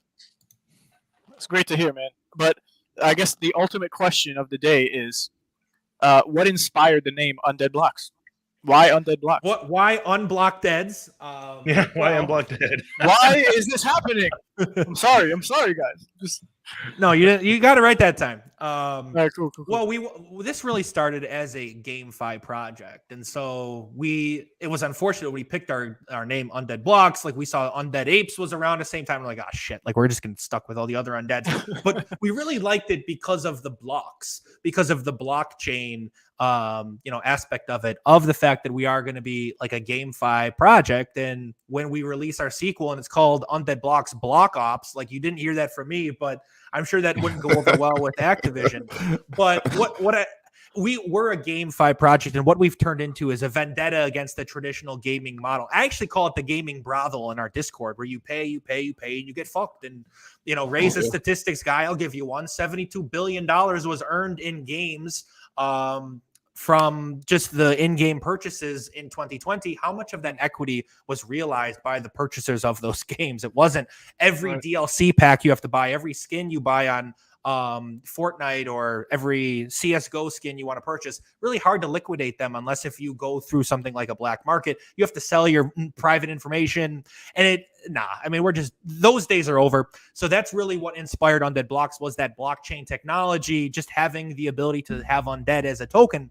But we've morphed into a vendetta against a traditional gaming model where you're going to be able to own and buy, sell, and trade everything that you acquire in this game, whether it's weapons, weapon skins, character skins, loot boxes. You're going to be able to own it all, and then the market will decide the value of it. So right, beautiful. Yeah, man, it sounds great, and I'm pretty sure everyone's excited about it for the full game launch. And I had a question, taking a couple steps back here from maps. So one of them was, we see different maps, and that was confirmed. There's going to be a mall that you mentioned, but are there going to be NFT maps? Like, what's the future or long-term vision as far as other NFTs that are going to be within, I guess, the universe of this particular game? Are you gonna? Is it just at guns, or? That's a great question. We're also going to add characters, like weapon characters, and so those characters, if you acquire them, will give you specific traits, whether it's run faster, or we have like someone that's like a marksman. I don't know if in this loop you'll see, but we have in our UI you'll see like regular skins, which is our core 4. Then we have legendary, we have epic skins, and so these will all be characters in the game, whether they're antagonists or people that show up. I might be one. Hell, we might even make Ray one. Like, we don't know. It's just we want to add as much fun as we can. Like how with Fortnite they did the NFL launch, and they added like the NFL skins, and they had like Travis Scott come on for a concert. We want to do that kind of stuff. We want to make this as fun as hell. And yeah, there are going to be those skins. We're also looking into the dances that you can purchase. And so then the dances will be, you can buy, sell, trade those dances, either on OpenSea through like what I'd like to see. And don't hold me to this specific format, but when we do release character skins, I'd like to have it so that you have a character, you have a rarity trait based on the skin that, not the skin. Sorry, the dance that they have, as well as what they do. Like, are they a sharpshooter? Are they a whoever? And just have these different profiles, and then maybe we could do more of like a profile picture NFT collection, but it's actually playable in game and it makes yourself stronger. So that is something we would like to do, but we're really focusing on weapons first. I think weapons as a NFT is such a new concept, especially in play to earn. You're looking at land or you're looking at pixies, but not a lot of games where you're acquiring actual weaponry. So really excited to be one of the first movers in this space to actually have you own your weapons. Think about an electrician. They go out and they are on a job, they have a truck, they have tools, they own all that. When they're done with it, they can sell it. They can sell it to the next person. We want that to happen. We want you to be able to sell your weaponry. We want you to be able to actually physically take tangible value of these assets in the game. And it's really going to help us with our sustainable model to continue offering those stable coin payouts for players. Absolutely. Yeah. And so Ron Mega's question too. So are there going to be any land NFTs? And to my question that I asked also was, or in addition to this, is there ever going to be a point where anyone could build a map and then have people play on it? Is there going to be any type of building, or are these maps already going to be created and then, I guess, released over time? We would love to get there. I think it's just hard because we have Kevru Games that is designing the maps for us. When you think about how decentralized we can get, so many people want a decentralized, autonomous, anonymous organization, and yet they're all flocking to projects with doxed founders and blue chip backing. And so we definitely want to get there to the point where we could have individuals making maps for us, and then our players play on the maps. We'd love that. But do consider, we have to make sure that there are no glitch spots in these maps. If there's even one, since everyone's playing for actual money, they will all flock to it. It will reduce the fun of the game. We can't have hide spots. Like, that's why it's taking a long time to actually develop the maps themselves, is because we are eliminating all of those spots to the point where it is just who is the best FPS player out there, who's the best strategic player. But we'd love to get to the point where our community is giving us feedback on the maps. That's why we're offering map votes in the future after the mall map. And we're going to do a Wild West map too, where it's going to be like saloons and you're walking around. It's going to be super cool. So nice. But again, more storefronts, more ability to advertise. Once we're done with those maps and we're locked and loaded, we're going to open up the community and say, where do you want us to take this game next? And then everyone that's either holding the tokens or the NFTs, they're going to be able to make those decisions for us. And then we work with our design studio to whip that up for them. So that's how we see this. We're really excited about that. I want to add as much utility to those token holders in terms of like having a DAO as possible. It's just very hard when you have a partner that's involved here with Kevru, who they physically can and cannot do things and put things in the map. And it's all about, like, we have to pay them. Like, the people in a DAO aren't paying. Maybe we could set up a fund, but it's centralized right now. We get that and we own it, but we're trying to wean ourselves off of it as much as we can. Nice. There is one question I do want to address. The guy says, do we know the spec? The footage seems choppy. It's just because we're streaming it. The footage is smooth. Ray can attest. Like, it's nice. Like, I run it on a TI 3080. It is very smooth. Yep. So definitely smooth. Do you have specs for it though? And what engine is it on? So if you're running Valorant, you're going to be good. It's on Unity. It's built on Unity platform. If you have like an i5, i6 core processor, you're good. As like actual physical every spec, I don't have that yet. But if you're running an i5, i6, like an old gaming laptop, you're going to be good. I run like a TI 3080. It looks just the same as something like an old Omen laptop. So once we have those specs, we're going to release them to the public, but we're still optimizing because we're doing it on PC and Mac, and we're building them in conjunction with each other. So PC is a little bit further ahead than Mac, but we realized that 80% of our players, we did a survey basically on PC anyway, which has been good for us. But we're going to have both fully functional for our full game in July. But as soon as I have the full specs, I'll release them to the public. Just can't really commit to it because we're still optimizing. Nice. Yeah. Shout out to Rob Mega once again with another great comment. This may be the first crypto game Rome can play together and hang out. I'm with you, Rob. I'm actually liking this game, so I think I'm gonna have to jump out there with you, brother. And then Gris, once again, they can make this PvP and PvE. You get land-based build. For me, the human mind is the most complex thing in the universe. Nothing beats playing against other human minds. Back at you, Ray. I love that. I mean, we'd love to do land. I'll be completely honest with you. What I wanted to originally do was a big buck hunter shooter, where you're walking around first person, you shoot deer, you collect the deer, and then you have landowners where you could, stake a claim to be whether it's like someone that owns a saloon or a hotel or whatever in this metaverse. We ended up settling on zombies because it was just a lot easier to dev it up. But I love the idea of having that land in there. Maybe we could do land where very tiny percentage of kills acquired on that land is sent back to the landowner. Lots of different stuff we can do, but we're just focusing on the kill to earn line for now. Like, we're trying to dominate play to earn for the next decade. So any ideas you guys have, send them our way, and we can absolutely try to either get them in or think about them for how we move forward. But I love that idea, to be honest. I like where your head's at, man. It's awesome. Yeah, it's amazing that this is a project that isn't really or hasn't blown up yet in the same way as other projects, and strictly because you're not doing it the same way, you're coming from a different angle, and the cultural relevance is there, right? If from that checks off one box for me, and then also the the potential of it, the exploitations of earnings and extraction of value. Like it's all around a wholesome project, and I don't see why I'm not going to play it while I'm waiting for all these other games that are coming out. But yeah, definitely, our community members could definitely get into the beta. That would be awesome. And then you send us whatever you're able to just allow, and we'll distribute them. Yeah, it's just as simple as getting an email and sending you a copy with an activation code. I do want to touch on that, why we haven't blown up. And the reason why is because we don't actively seek out, to this point, we haven't seeked out the paid advertising, the influencers paying them $3,000 for a tweet, or, you know, having these other platforms push us. Like, nobody's going to push you in this space unless if you have an edge. And so we just haven't been ready to that point. Like, the NFT drop was the first step, but now we're about to explode with the Undead token. And so when we do eventually release the beta to the public and the world finds out about this game, we do have a very good chance of going viral. And that's just not me talking shit. That's just me. I truly believe if you've ever considered play to earn, like, you look at some of our partners, they have 40,000 people that want to join their scholarship program. And now we're telling them you can try this game out for free. They're going to be sending mixtapes to these guilds and saying, look at how good I am at this. Put me on the payroll.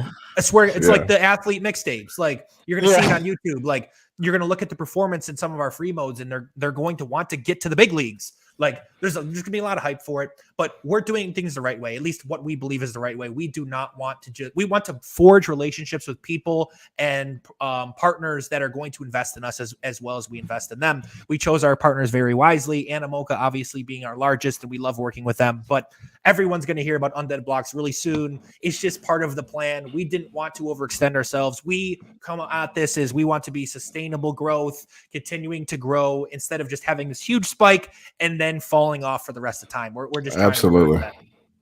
That's the perfect perspective, because that's always a red flag to me when I look at projects, is the ones who start off with the advertising and the hype, as opposed to starting off with the product and letting the product speak for itself. The projects that I don't see doing a lot of advertising are the ones that are always more intriguing to me, because that means that they're looking for that slow, sustainable growth, like you said, not that boom bust action, which actually tends to destroy the project, not help it, you know. It does, because like, let's say we grew a community to 50,000 people right now, and 50,000 people are saying, where's the game? Where's the game? Can I have the beta? Like, we're not ready. That's why we're opening the beta to select testers that are early, and we want them to feel like they're a part of it, and we're compensating them for their time. Like, the game looks good. Look at Axie. Exactly. You know, Axie's a great game, but they didn't pump artificially. They pumped because they were the first to play to earn. So they had so much success so quick that it even hurt them, and they didn't pump it, you know. So the more people involved, the more mouths to feed. Everybody has their own opinion. And so we want to get there. Obviously, we need to grow. We need to scale. We believe me, we know this. We could easily throw 200 grand right now at the solution and everybody hears about Undead blocks. It's just not the time to do that. And we don't even have a trailer. Like, so many people put out this huge, massive trailer. Even the Yacht Club did this. The trailer for the other side, you don't even know what their game's about. But boy, that trailer looks smooth. They had the doors in there. It was clean. You know, it was clean. Everyone's really hyped, but nobody knows what the game's about, and that's fine. Like, they don't need to have it today. We get that, but we're just different. Like, we built the game first. We have a teaser trailer coming out shortly, but we didn't want to overhype anything, because with hype comes expectations, and we want to just continuously deliver on results and timelines, more so than making people excited, because we know as we continue to deliver, the excitement will come. Like, believe me, we're very cognizant of the market we play in, and having that sustainable growth is something that a lot of investors and a lot of NFT people and just crypto people in general, they're trying to find, they're trying to crave. I believe our NFTs are bear market proof. Yeah, you're not going to see the 4, 5, 6x right away, but if you're cash flowing the asset and you're getting paid every single day in a currency that is stable, why would you ever sell it? The only reason you ever sell it is to try to acquire another asset where you're going to have more of a return for a similar risk portfolio. And when that does happen, these other games are going to come out. We will be ready for them. We will be able to ramp up our earnings, but start small, grow, pivot, see what other play to earn games are doing, and learn from them. Yeah, man, it's amazing, and I'm just loving that there's a skill based play to earn style, because the whole space has been shifting into that skilled play to earn model instead of just this farming, clicking mindlessly, and then just like buying all the assets to just rent them out to then for other people to do the same thing.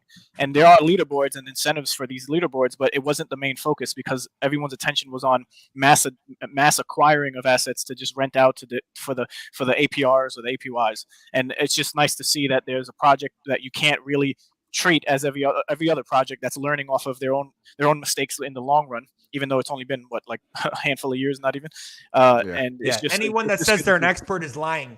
Right. Yeah, nobody hasn't figured it out. Let's always be clear about that, right? Like, look at the Axie changes. They announced the changes, and everybody was upset, but they thought about it. And so I don't know if they're considering making changes. There's nobody experts. People are doing the best they can. I don't know if this is true, but I heard Peg Axie was making changes, and then people hated them so much they said, we apologize, we're going to go back to the drawing board and try again. Like, I don't know how true that is, but that's what accurate. I'm seeing.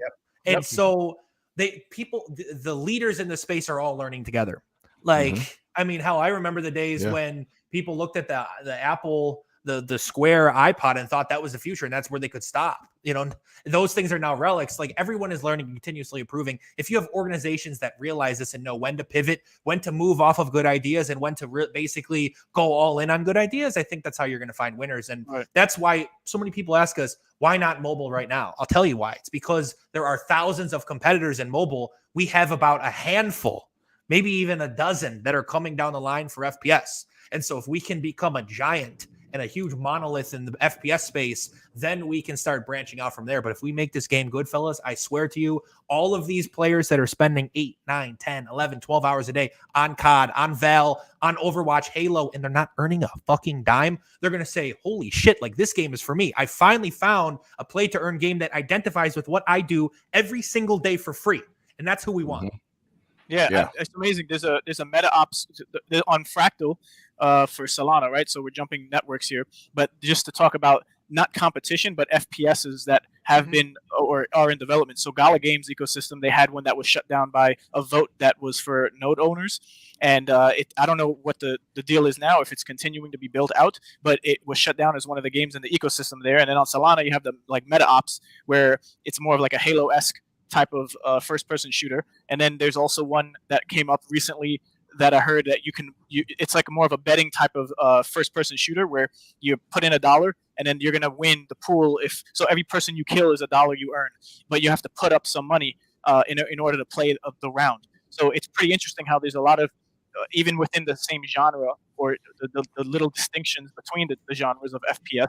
There's incentivification that's happening in different ways, and I think it's genius. But by far, if you're in the space and you spread yourself out to learn what's going on, it's not that hard that you'll know who's really ahead of what's going on, and depending on the team and all these other things that you might want to look at before getting into a project.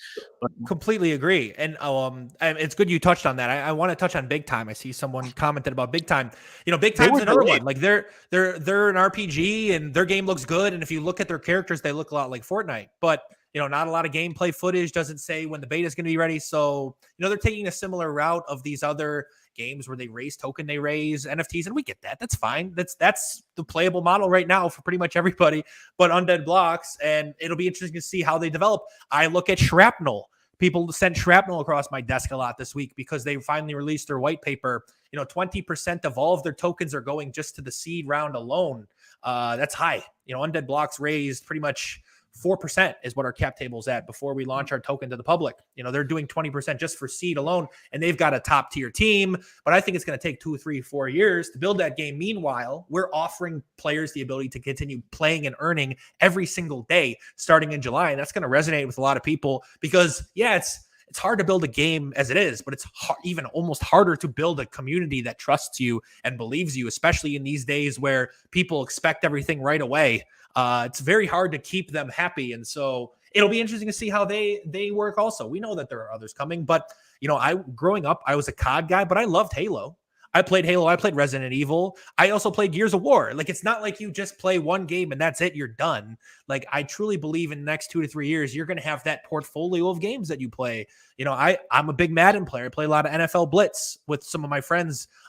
We just, fire it back to a time and NFL Blitz was 98, 99, but that fun and addicting gameplay loop. And It's just a great game to play. So you just have to put something out there that is fun, because if it's not fun, you're dead. It doesn't matter how many features you have. If it's over confusing, you look at Madden right now, it's a dying franchise because they haven't updated their game. It's not fun for people to play anymore. They just update the player statistics. So lots of different ways that we could pivot, but I really like our position because, like you guys said, Axie was the first, and I think Undead Blocks being the first AAA FPS shooter will resonate with a lot of people. Absolutely. You want to talk on that comment, Bonafide? No, I just put it up there. Okay, cool. People read. I'll read it right quick. What is so weird is when you love a game, it doesn't feel like burning money. That's what makes NFT gaming so huge. We spend hundreds on skins and love it when we love the game. After, not so much. Yeah, that just goes back to, what we've always been talking about here on the channel with all the people in this community, as far as everybody investing all this time into gaming and then never getting anything back. Well, now, soon somebody's going to crack the code. Hopefully it's Undead Blocks where you're going to actually be able to, be compensated for the time you're putting in there. So with like Undead Blocks, let's say you unlock a really rare skin, either through a challenge or a loot box, or you purchase it. If you go to sell your weapon, people might say, okay, I want that skin. Now you can sell to them. So you got that equity back. Whether that's in Ethereum on OpenSea or, you sell it for Z-Bucks, whatever you want to do. You're going to have the ability to own that asset. So now you're just, you in the spur of the moment, if you got that skin and you loved it, you swipe the credit card, there's just no way to exit that position.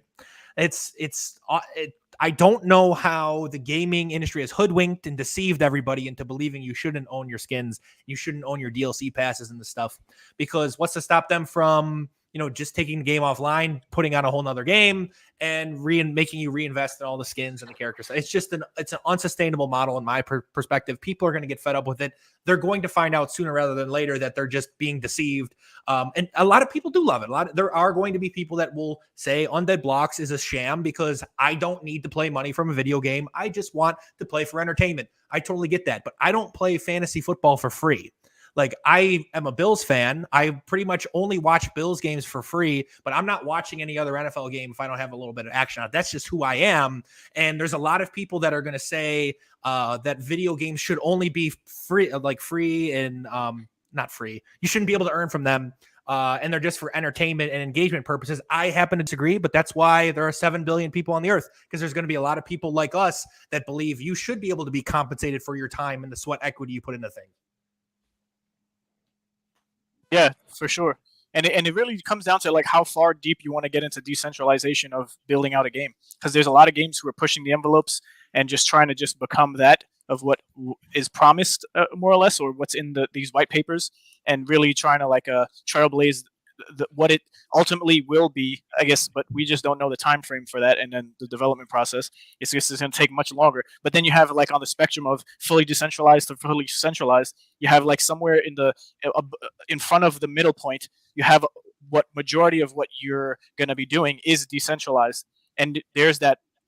You'll get used to, just like in life when you do things more on your own, that independence and self-custodying of assets and money, and it's just the learning curve. I just think it's great, and I'm just happy for a lot of people who are going to be on that journey for when they play the games that they love to play, and then just get indoctrinated more or less into the whole space with learning how the ins and outs work, whether it's on Web3 applications or websites or just from the game itself. Like, it's a beautiful thing.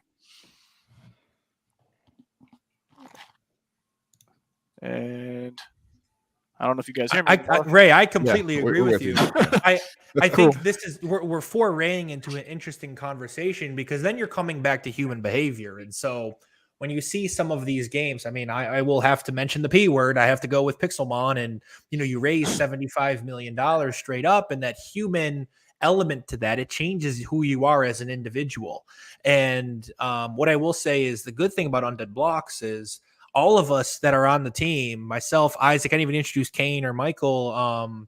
We've all done very well in our careers, and we're not looking for a quick payday. Like, it's something where we are trying to build legacies together. Like Michael Branson as our director of analytics. This guy was managing a $6 billion risk management portfolio for AXA, which is a large insurance company based out of France. Kane, he was at Google for 6 years. He was finished second in the Google Ads competition in the UK, decided I want to work in Web3. So all of us are coming from this. We don't need the money. We are doing this because this is fun. I've had more fucking fun working on Undead blocks for the last 9 months than I have pretty much the last 10 years working in high finance. Like, this is a blast. I never want to do anything else. And so when it's fun for people, like, it becomes their passion project. I think you can really see it.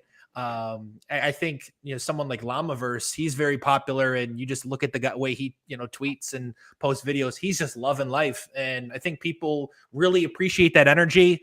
It's always tough to tell what's behind the scenes with individuals. Obviously, you can't really judge their motives, but I think from our perspective, we are just, all of us, we've all been friends, and we're just trying to build something special here. We're not doing it just because, it's a cash grab and out. Like, we just sold $2.5 million in NFTs. We didn't keep a dime. I didn't keep $1 of that. We just put that all in the treasury, use it, some of it to pay Kevru, some of it's going to go to the stable reward.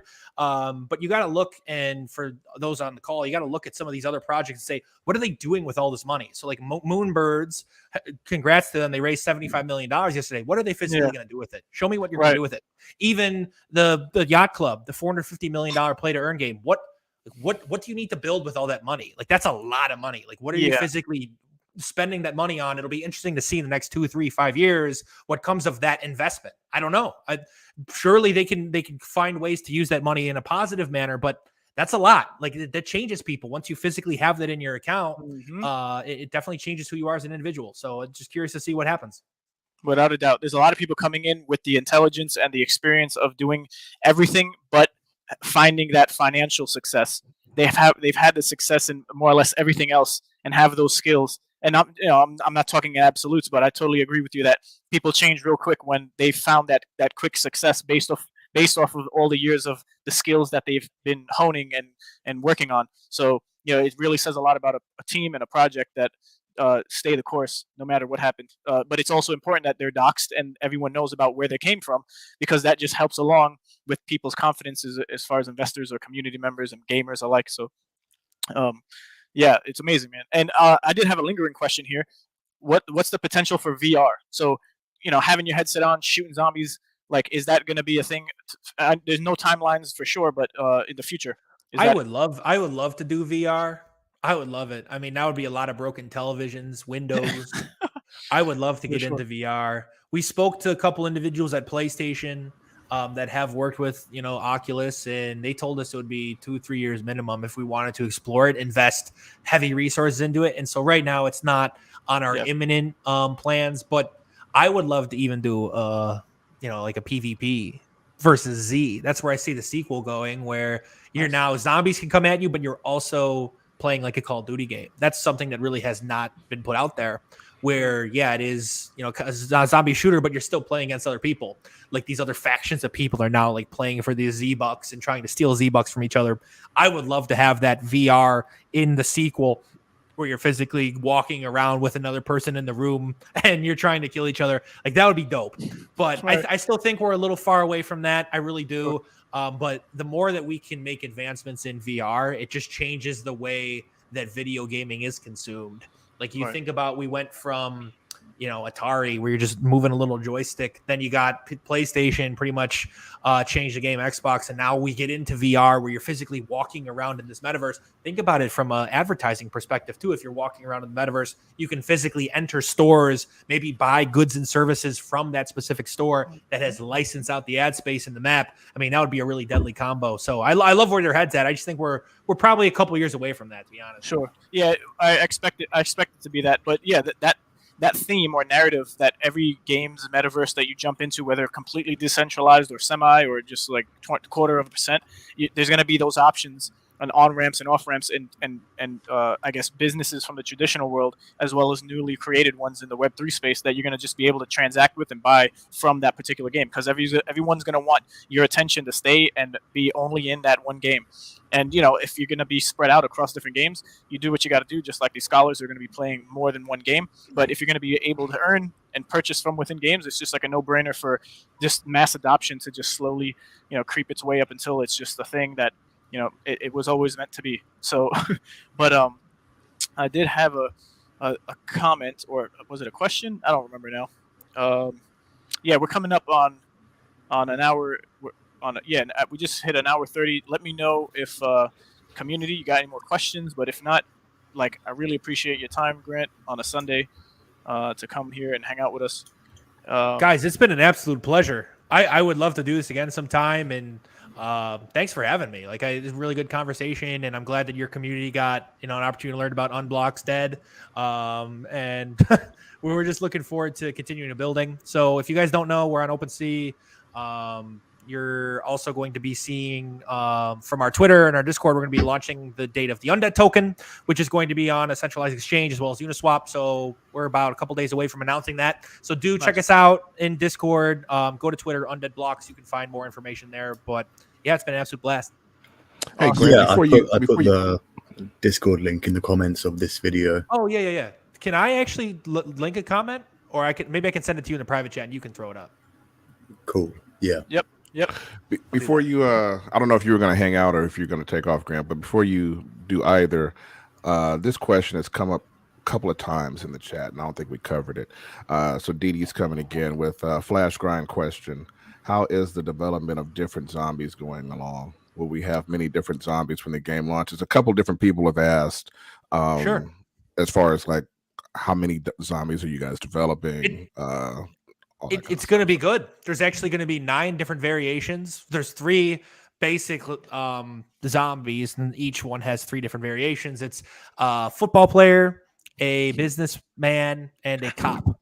And they're all in this neighborhood in the first map. So one of the football players actually has like a football's morphed into his head. Like it's very weird. Wow. But yeah, so that's basically what's taking the most amount of time is the animations themselves, making sure that when you shoot their arm blows off, stuff like that. So we are using the zombies in there right now. They're actually a placeholder. You're not going to see those in the game.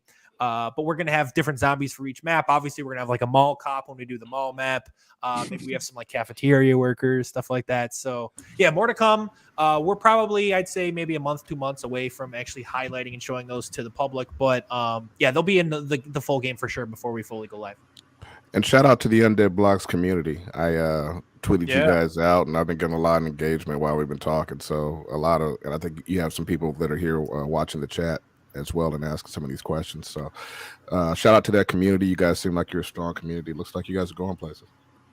For sure. We care about our community. It's tiny right now, but it's strong, and we're just going to continue scaling up because once people find out this gameplay, they're going to resonate with. So many people, love playing COD Zombies, Resident Evil, Left 4 Dead as a kid, and this is going to take them back to that time when they really thought gaming was fun. The fact that you can play and have the headsets on, yeah, you definitely should do a roam night where you guys are all on. You got your weapon NFTs, you're playing. You're going to see how high you can get on a leaderboard. So a lot of different playability mechanics for whether it's professionals or people that are casual or anywhere in between. We're going to try to cater to everybody. Awesome. Yeah. I've got a follow-up question from all the different types of zombies. Do you picture, or is there like a raid boss type zombie? That's the last piece of the puzzle is the bosses like to do every 5 rounds or 3 rounds. Still working on those, but yeah, we'd like to get. I don't think those will be in for season 1. It'll just feel like Nocturno 10 from like the OG COD Zombies, but for season 2, yeah, for sure. It's just giving them that special ability. The zombies we have right now, they can attack you. They have like spears and butcher knives and stuff. So we're gonna have that, but actually like those special abilities take so long to fully develop. So I would anticipate having them in by season 2, but for season 1, it'll just be like the zombies coming at you, and they come at different speeds. They'll have the weapons, so it'll still be fun.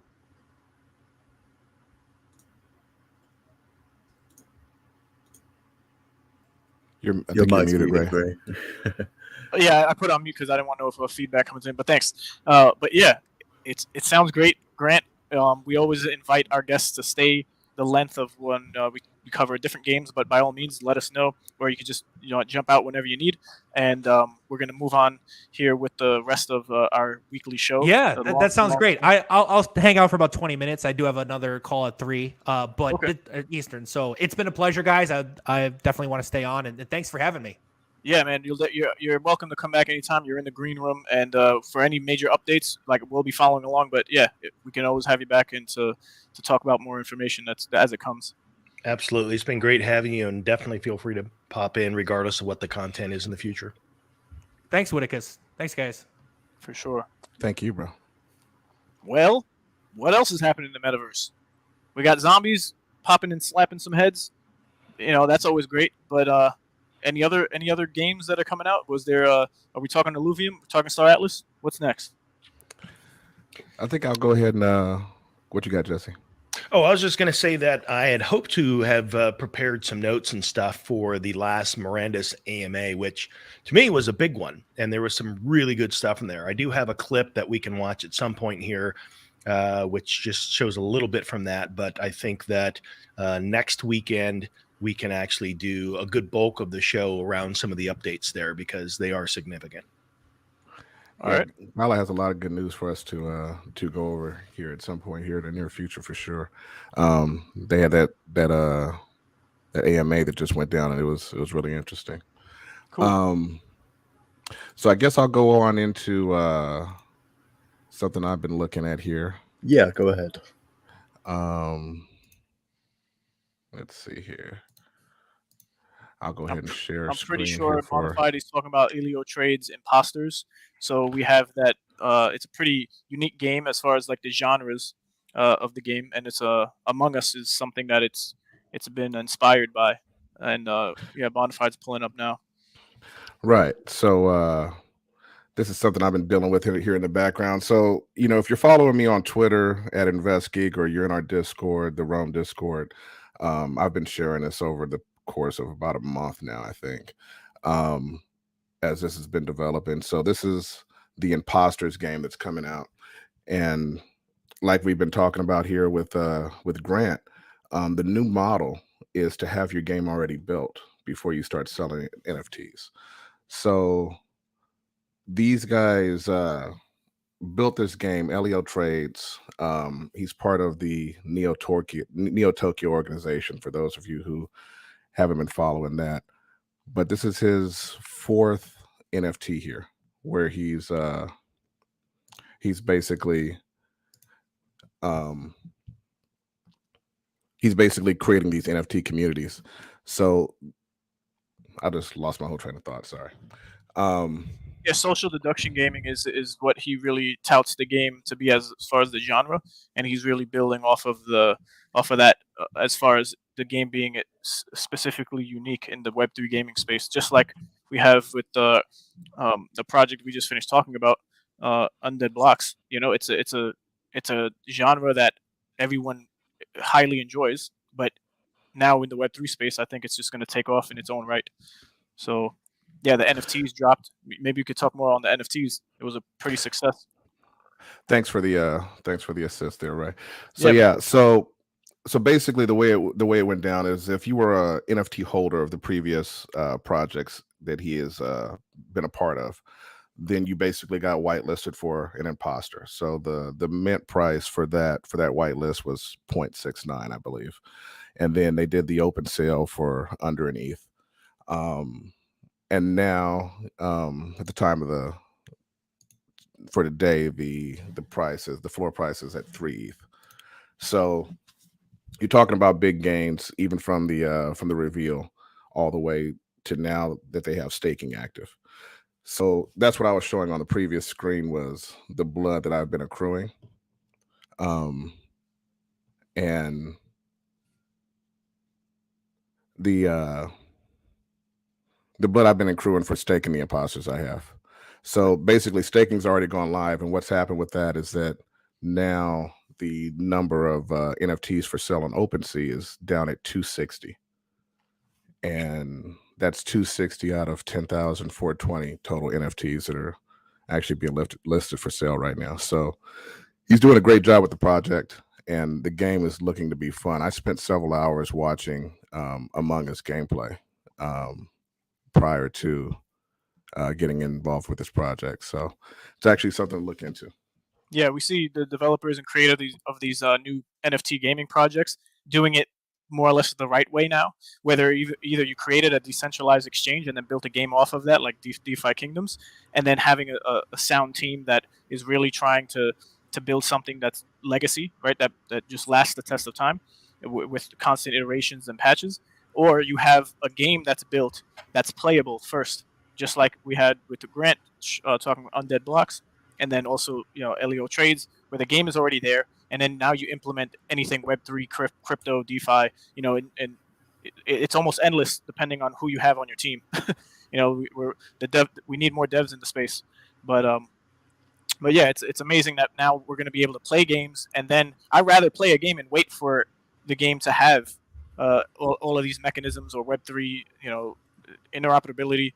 Pick a fancy word and throw it in there. It would be great to have any asset you purchase as an NFT just playable in any other game, but it's highly unlikely it's going to just be that for the short to mid long term. But there are projects doing that, like I mentioned earlier, on the spectrum of DeFi and what is capable. Right, the copyright issues for a lot of these projects. We have a whole bunch of new projects coming out that are CCOs. Right, you might have heard CCO NFT, profile picture like projects, and all of them are able to work with each other, build metaverses, and have them all join in as 3D modeled avatars, so that you can just select if you have it in your wallet. And it's just like it's great to see that innovation, but it's speeding up to the point where it's leaving a lot of the mainstream population behind.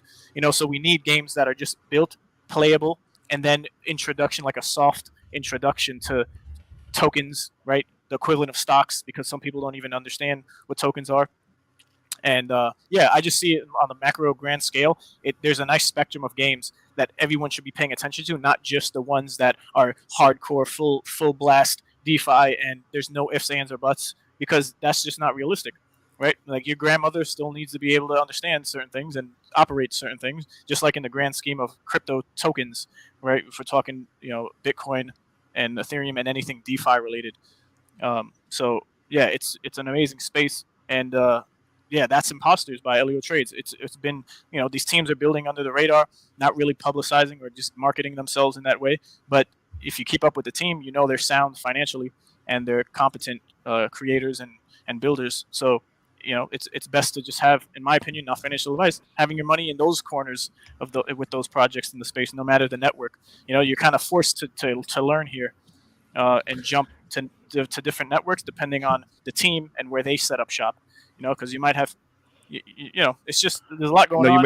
You made a good point there, because I think that's what we're kind of pivoting to as far as the way the metaverse is moving right now. Is we're at a point where everybody was launching NFTs. They're dropping NFT projects. Hey, come buy my NFT. Get involved with our community. Now wait for us to build a game for several years.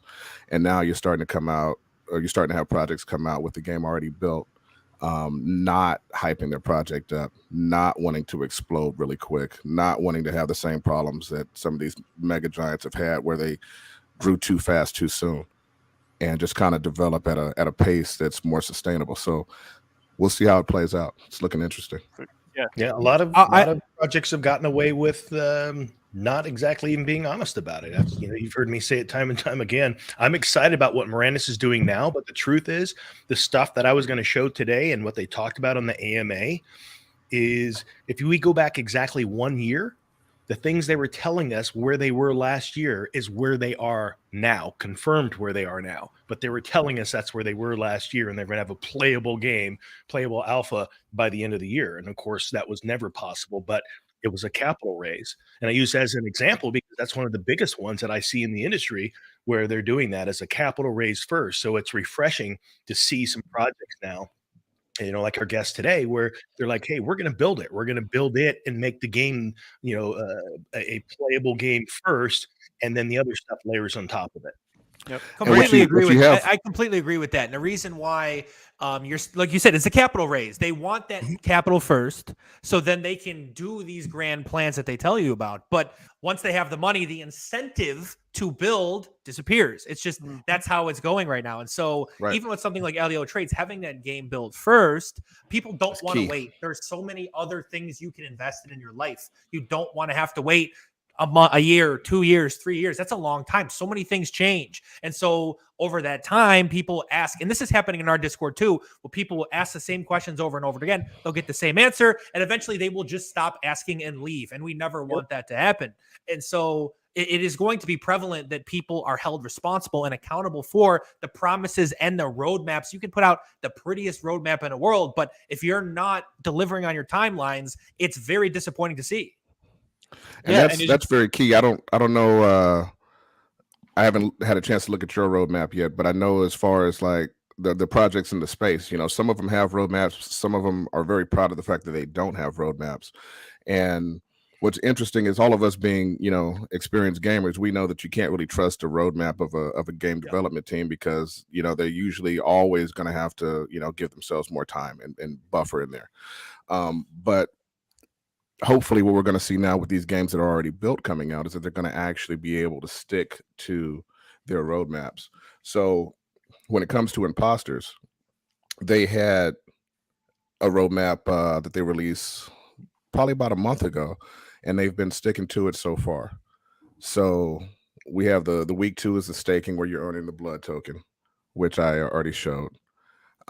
Week 4, you're going to have a secondary NFT drop. So you're holding the first NFT, which is the Genesis Alien, and then you're going to be able to get a second NFT drop, which is going to be the UFO. So you have to claim your blood token and mint the UFO, but you'll have the ability to do so because you have the alien. Then week 6, they have pets coming out. So that's going to be the same thing where you're going to be able to go back, use the blood token from your alien, and go back and mint the pets. And then you're going to keep doing the same thing with materials coming out, the cosmetic chests coming out. During this time, you're going to be able to start playing the beta, and then they're going to have a land mint, which you're going to need the pet, the UFO, and the alien. You're going to have all 3 together, and then you're going to be able to mint the land. So the timeline is or the roadmap is locked in, and they've been following it pretty tight so far. And then the tokenomics are built in because you're being incentivized to hold on to that alien, hold on to the UFO, hold on to the pet. The blood token is only being dropped to the alien holders. So you're going to be incentivized to hold the blood so you can mint all these items so that you can get the land. So the gamification of all these series of events is already locked in. It's in the roadmap. You see what's being built ahead of time. And I think that has a lot to do with the way the floor is moving for the Imposters project. What you got, Jesse? I was going to say, and promise you, this is not shade on the project, but there's part of me that when I see that with that roadmap, it just kind of makes me chuckle because, like, was there any box not ticked for what an NFT? Like, we got the land sales, we got the pet, we got. Oh no! It's like, Right. Well, you gotta think too, like possible thing that you could NFT in a game. Well, and you got to think too. I mean, Elio Trades is, you know, he's the founder of Neo Tokyo, right? So they're over there trying to build the Web3 Metaverse Illuminati over there, where they have, you know, Kongs, they have Bored Apes, they have all these guys basically in a room, and they're all bouncing ideas off of each other. So to think that he's not going to have every aspect of what we would consider cutting edge projects are doing, you know, involved in his project is, you know, I mean, obviously he's going to have all of that. So. Like I was listening to Grant, he was talking about basically selling skins and using that to incentivize the value or to help control the value of the token, right? Which is a third tier on the normal 2 token economic model that Axie had. Everybody copied that for a while, realized it was kind of bust, and now we're starting to see people add in skins. So that's basically what Elio's doing with Imposters. Is those materials and all those are going to be skins that are going to help you to earn. And similarly, what Undead blocks are doing. You're going to be able to, you know, you have the 2 tokens and you're going to be able to buy skins, and that's going to help keep the value of the token consistent, right? So you're seeing this all about the space. I think all the projects that are going to be coming out this year are going to be starting to add these kind of things in. Well, what I want to see more of, and the reason I like what Grant is doing with Undead blocks is that pick a lane, make it a well-played game that people enjoy. Don't make it too complicated, and get it functional. You want to add some stuff, you want to put a top hat on and stuff later, that's great, but get it functional, because like with all the projects that are out there right now, it's like so many projects are trying to do so much. And the challenge that I have with that, when you come into an industry and you're trying to do so many firsts, what are the odds that you're going to reach that stage of success when there's so many variables in the mix? You know, and not to say that it can't happen. And this is all part of the development process. And like, Elio and Becker, they've all got great followings and they got rabid fans. And so that also helps to push things forward. But man, with all the projects and the grandeur that I see out there right now, I'm almost more excited to see some simple projects come to life and make it functional. I completely That's- agree with that. And yeah. like for Elio Trades and Becker, like they have Neo Tokyo, they're looking at that floor. Now they're looking at Imposters floor and they're saying, okay, like what's the next thing? Like Undead Blocks is my life. Like I have nothing else going. Like I'm putting, and myself and the other devs on our team are literally only focused on Undead Blocks. And so I think that is an advantage. Obviously, you know, it looks like Imposters is doing very well. So it seems like Elio Trades just must be made out of like Mountain Dew, or, you know, he must be on something that I wish I could get on. But, you know, putting yourself in all of these different areas at one time is hard. And so you're exactly right. Before I step out here, I just wanted to say like that I completely agree with you. It's you have to put all your eggs in one basket to start when you're building one of these things. Because if you put yourself in all these different areas and you want to be an innovator in so many different spaces, then you're just going to poke holes in your ship. Like you have to make sure it's functional. You can always build on top of it. But if people see it's functional and it's fun, then you can scale up. And that's what I think is going to be prevalent in more of these projects going forward. I mean, all the power to Elio, and that it looks like it's doing very well for them.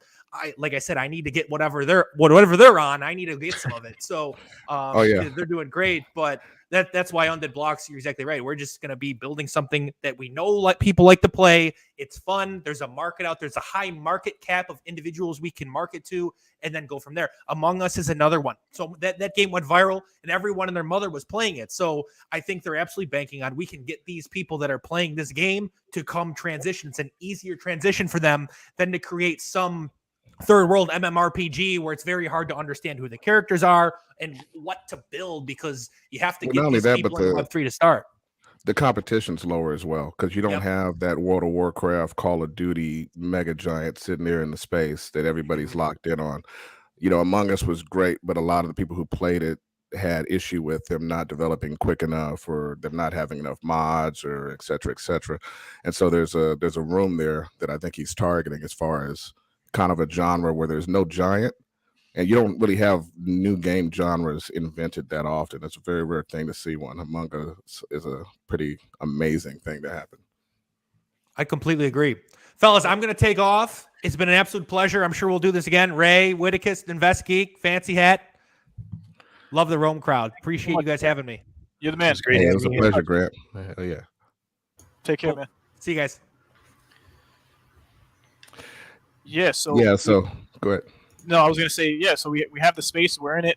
You know, there's projects out there that we're scanning. You know, although Rome is geared towards more or less Star Atlas because of the structure of the guild, and the Mirandus as far as the two main guilds. You know, that's still true. We still hold true to that. But you know, in the grand scheme of things, the space is evolving. You know, nothing just is stagnant forever.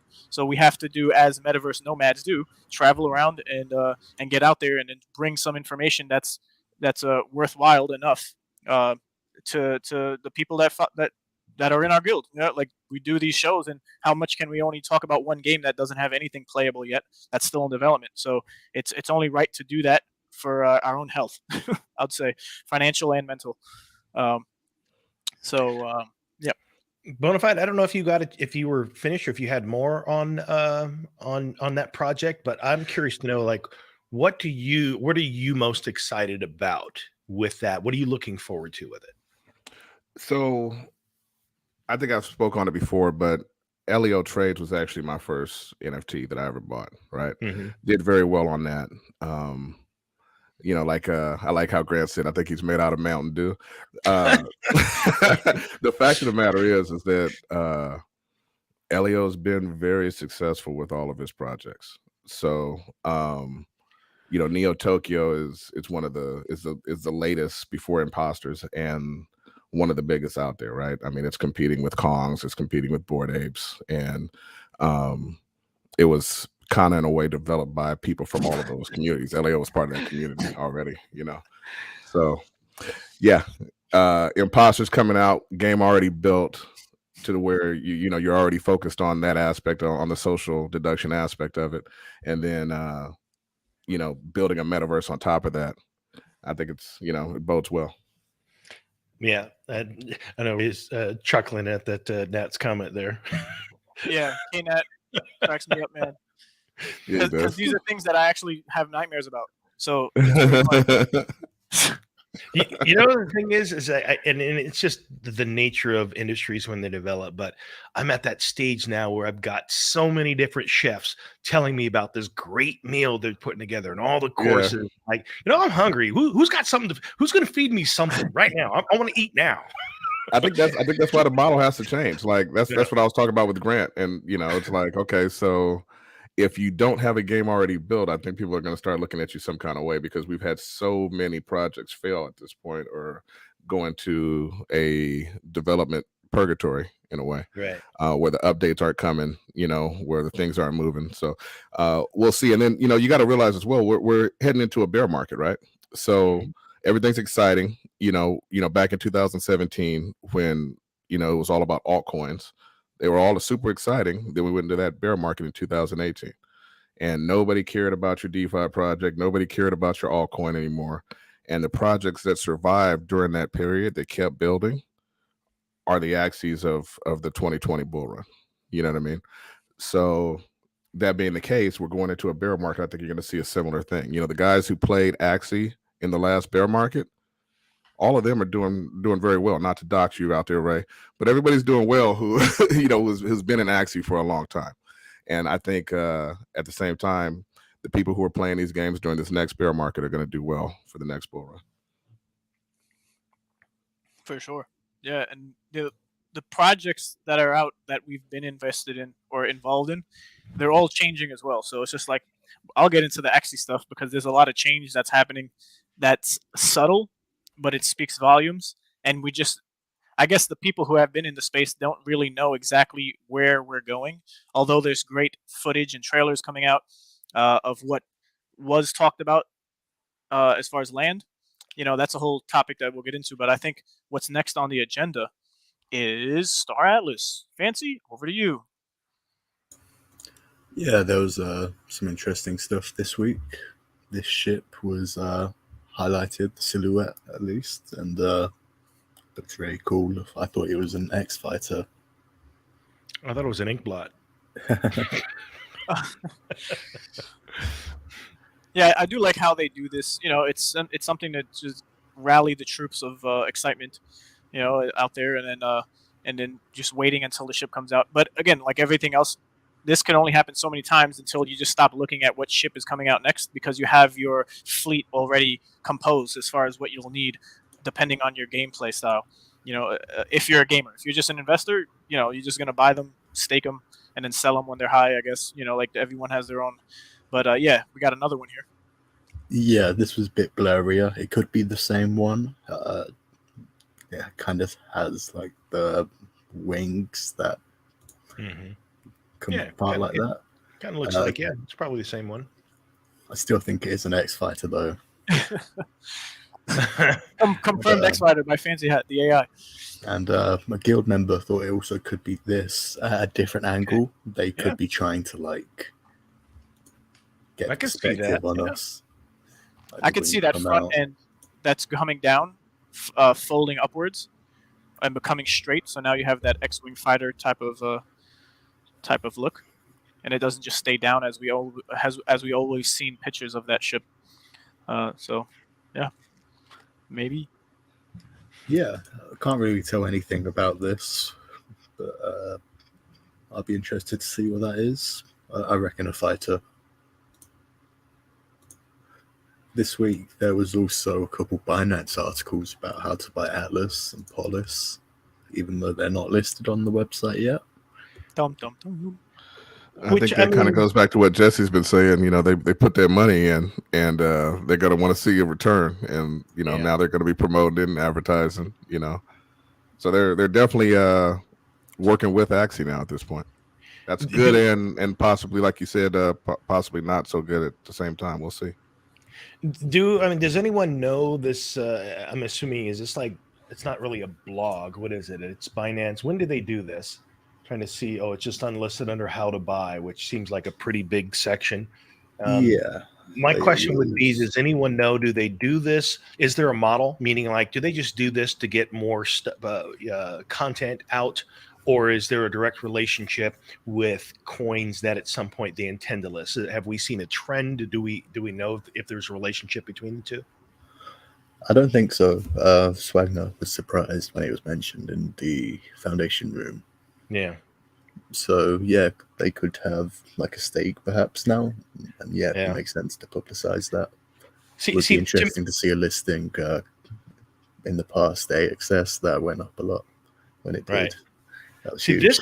this would be awesome. I think it would be great because I think that speculation, total speculation. What would it do to the price of Atlas? Well, you expand the market and accessibility to Atlas, and because of any news, Your sound's going out, Jess.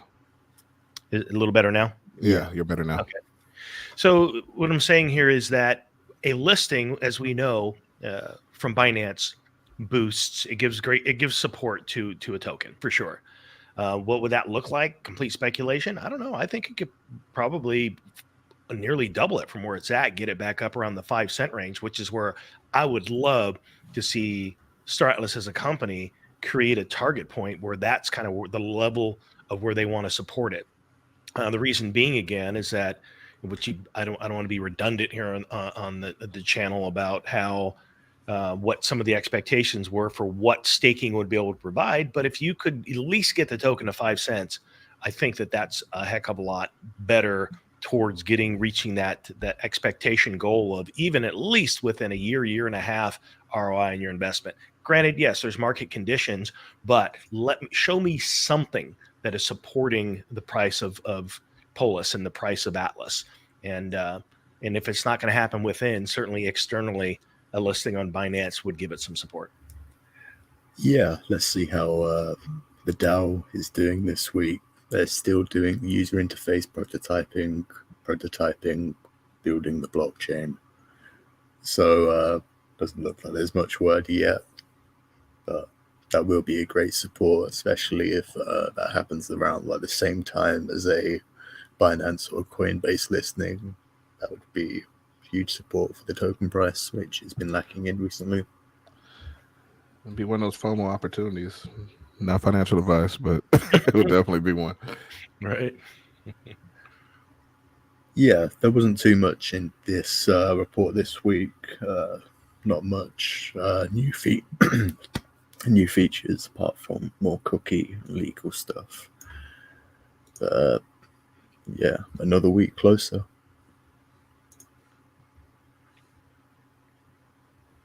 I think it would be a good idea if they had like a mark or they highlighted when things changed over the week, because it's just like a whole load of colors at the moment.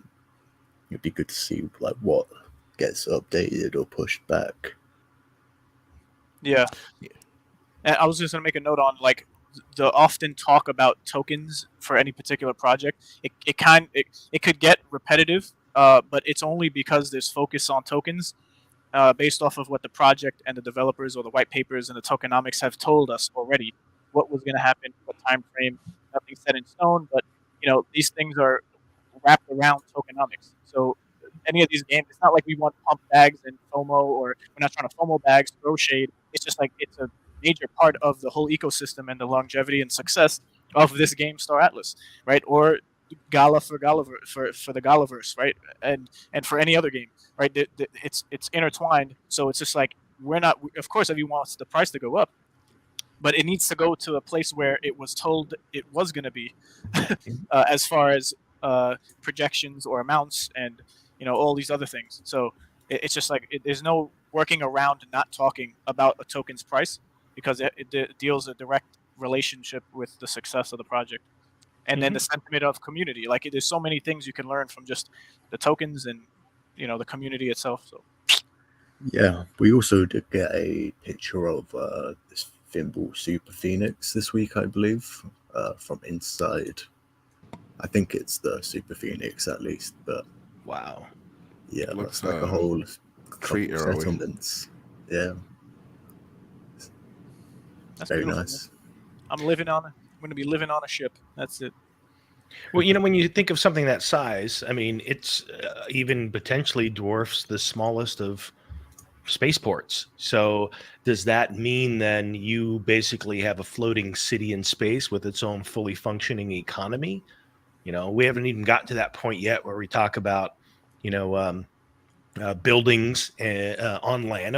They do have like mining operations and things like that. But when we get to the point where you can actually have an established business, a cantina or whatever, you would imagine that a ship like this with that much space and buildings that you could basically, if a guild owned this ship, you could establish an entire city and an economy around it.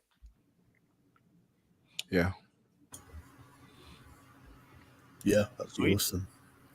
It'd be fun if you had a quest on like a big Titan ship like that, but then it started like moving away from you.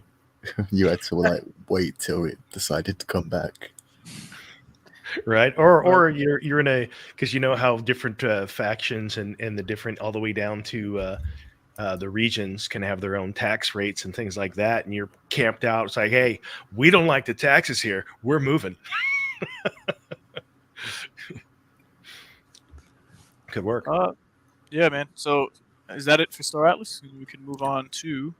Yeah, I got a couple things for Illuvium. I Cool. just wanted to highlight this cool little clip about one of their purple snails that looks really overpowered. That snail looks sick. Like magic darts. Fires a bunch Snail's of amazing. all at once. Fantastic animation. I wasn't gonna play Illuvium until I saw this snail. It just changed everything. Yeah, it That is pretty cool. Looks overpowered. Is there private beta going yet? They had a invite for like 500 people with really good PCs sent out a while ago, so they may be playing. I'm not too sure, but it should be coming like ideally soon. And they're gonna want it to be secure if real money's going to be played on it, so it might not be like wound into the financial side of it when we first get it. Who knows? But they also did release a little clip talking just about how everything works, and it's short and sweet, very informative. Is a collectible game and auto battler rolled into one. Explore our vast open world, hunt and capture illuvials, and take them into battles as you strategically build your teams to best your opponents. Illuvium is rich in resource sites that can be used to extract fuel. Fuel plays a critical role in your journey to catch and upgrade your illuvials in the main game. Fuel can be harvested on land. Land is available for purchase with ETH or SILV2. Landowners scan their land in search of illuvials that pass through to make blueprints for new skins. Illuvium Zero is our mobile and desktop companion game where landowners develop and manage purchased land. In Illuvium Zero, build your own virtual industrial complex that can extract fuel stored as an ERC20 token in your connected wallet. Fuel is required to play the main game and can be used to accelerate your gameplay, or sold on the official Illuvium market exchange, the Illuvidex, for revenue. Illuvium land is finite and organized into 5 tiers. Each tier represents a new level of rarity. The higher the tier, the more fuel that land can generate. Land will be sold within a Dutch auction sale on the Illuvidex, and you'll need either ETH or SILV2 tokens in your wallet to purchase. In a Dutch auction, the price of land will be determined by a starting price for each tier. The price will decrease over time until purchased. To stay up to date with future Illuvium land sales, register on illuvium.io and join our Discord server. Interesting. A couple things come to mind for me there is that I've always known that I wanted to get land in this project since I followed it and participated in it for, I don't know what, since last August, I think is when most of it was on our radar. Yeah. And now that they're suggesting that it's either ETH or SILV, I guess I didn't think of that before, but yeah, I may start taking my staking rewards in SILV just in preparation for land sales. Do we have any dates on that? We know how far out it is? Well, that was a marketing video, so they might be getting close now. Yeah. They would want to get that out before release, so it could be a couple weeks away, perhaps. And I suspect we'll get more of those videos. Then the other question too is like, how much land? You know, I mean, does that mean like, 10,000 plots and then it goes to Dutch auction? I still even think potentially that would sell out depending upon the price, but yeah, I'm curious. We're gonna get a better idea of like how big is the world? How many land plots are there? What's that price going to be?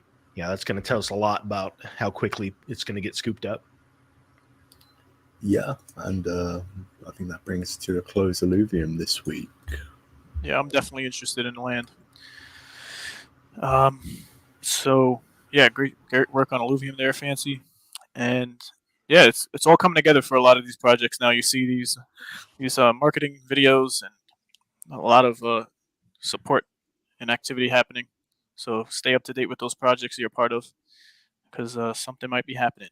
But I'm gonna actually jump in now and share my screen and talk a bit about Axie Infinity and walk through that, and then maybe just some tabs here versus the slideshow, which was a little bit more time consuming. But let's yeah, start. it's convenient.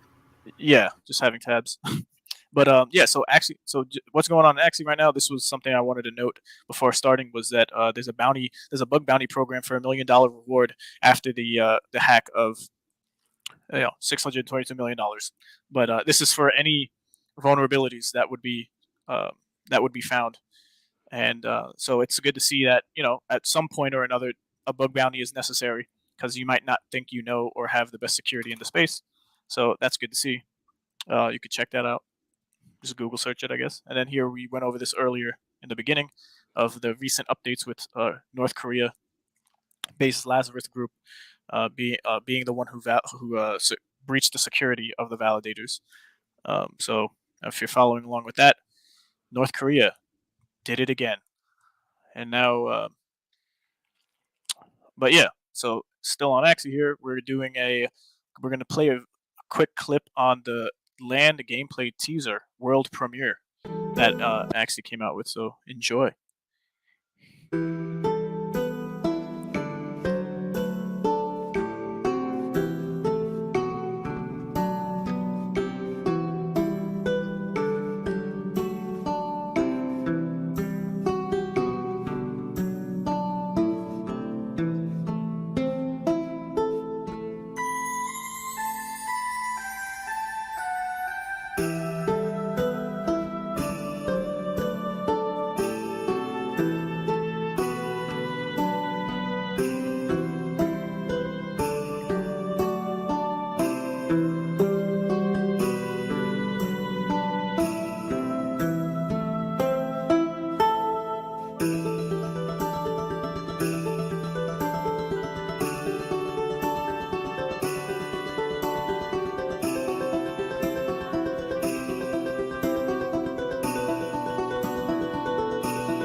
Yeah.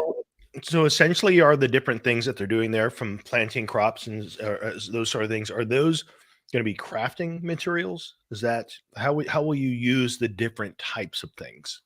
Right. So there's going to be harvesting, right? Production, crafting. There's going to be new buildings, I guess, that you can erect from what you have. We see some there already that you're probably most likely going to need to use your axes to acquire those assets.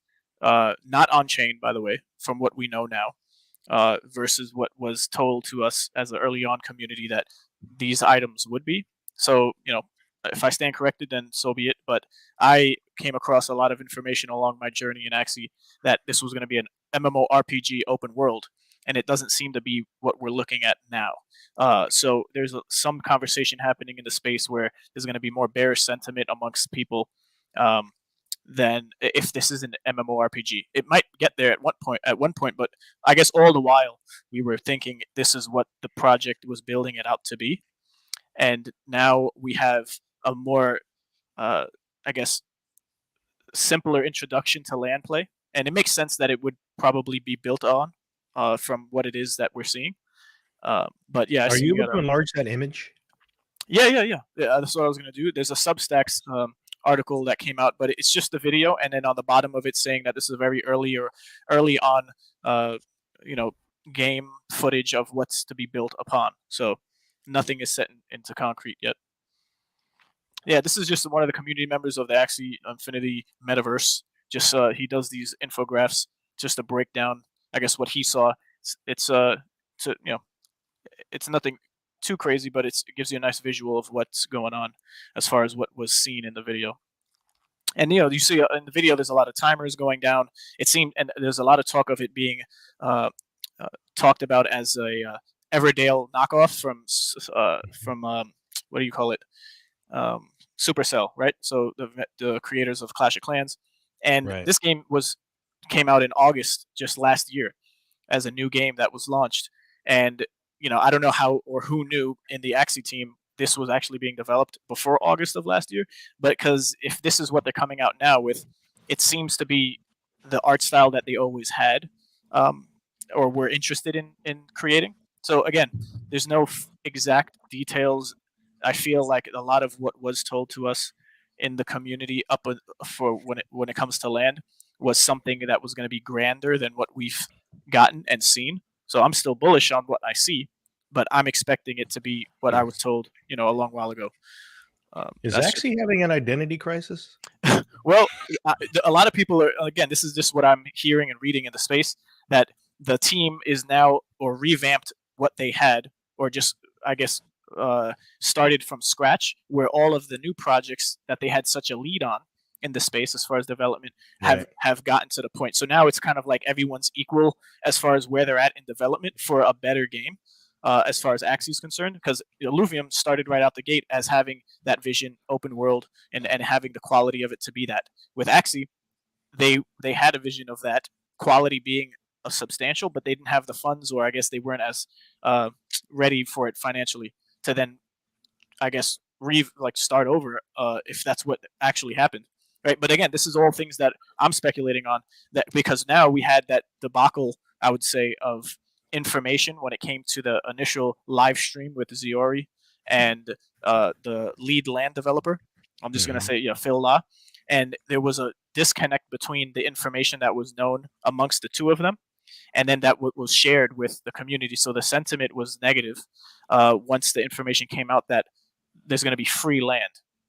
So there was something of the sort of free land taking place for people to play and build and potentially earn off of. So then what was the point of having all the land that was sold initially, and then the other quadrants of the map of Lunacia that would open up? So again, this is just what I'm reading and hearing, and it seems to be the case where Phil La and the project, the developers and the whole team, kind of went back on what they said and made a tweet right after the live stream saying that we hear you guys, and we're going to be applying some type of soft staking mechanism for land, because these assets we've been holding, right? And I say we because I'm invested in land as well as every other aspect of the game for Axie Infinity. And we haven't been able to earn anything where we see these other projects that are doing these things right out the gate or incorporating them as they go, but in a shorter amount of time than Axie did. And it's just like, what's keeping Axie and the team from doing anything of the sort where you're able to earn, even if it's not a token that's tradable yet, or swappable, or sellable, or whatever you want to call it. Or even resources, like something that's gonna reward the early investors, right? OG or not, Yeah. if you got in early, and this is how people or projects are incentivizing the holding of their NFTs, whether they're you know uh, so there's a lot of community organization happening now around these topics, and That's good. the team is hearing out more of the people who have land and invested in them, and there's going to be a committee that's created, and so I'm still, after what the team did right after, it should have been this video shown on the live stream instead of just a conversation about land when it then went to poop, right? And then after the fact, they show this like a day or two later. So I don't know who's exactly, giving the okay on what's going on, but the people who are onboarded new to Sky Mavis or Axie Infinity, I don't think that they have the ethos of or the knowledge on what the project was since Right. it was created, because there was roadmaps. I should have actually brought one up, but there has been roadmaps that the Axie Infinity team released, and it has a lot of information about what everyone's still holding true and wanting to see. But we're not seeing that now with the new members coming on board, who are needing to pretty much catch up and learn about everything, not just from the team's perspective, but from the community's perspective, because we kind of all grown together in a way. It's a very close knit community when it comes to land, Mystic Axies, and the OGs in the space, and even within the last year. Those scholarship managers, those who really double down and love the project, they're here for the long haul. And yeah, you're seeing people selling their Mystic Axies who were here, like Bryson, maybe a well-known content creator in the space, and Dave versus Axie, and I think someone else. They posted up for sale their Mystic Axie, and it was almost like, oh my gosh, betrayal of the whole vision of Axie Infinity.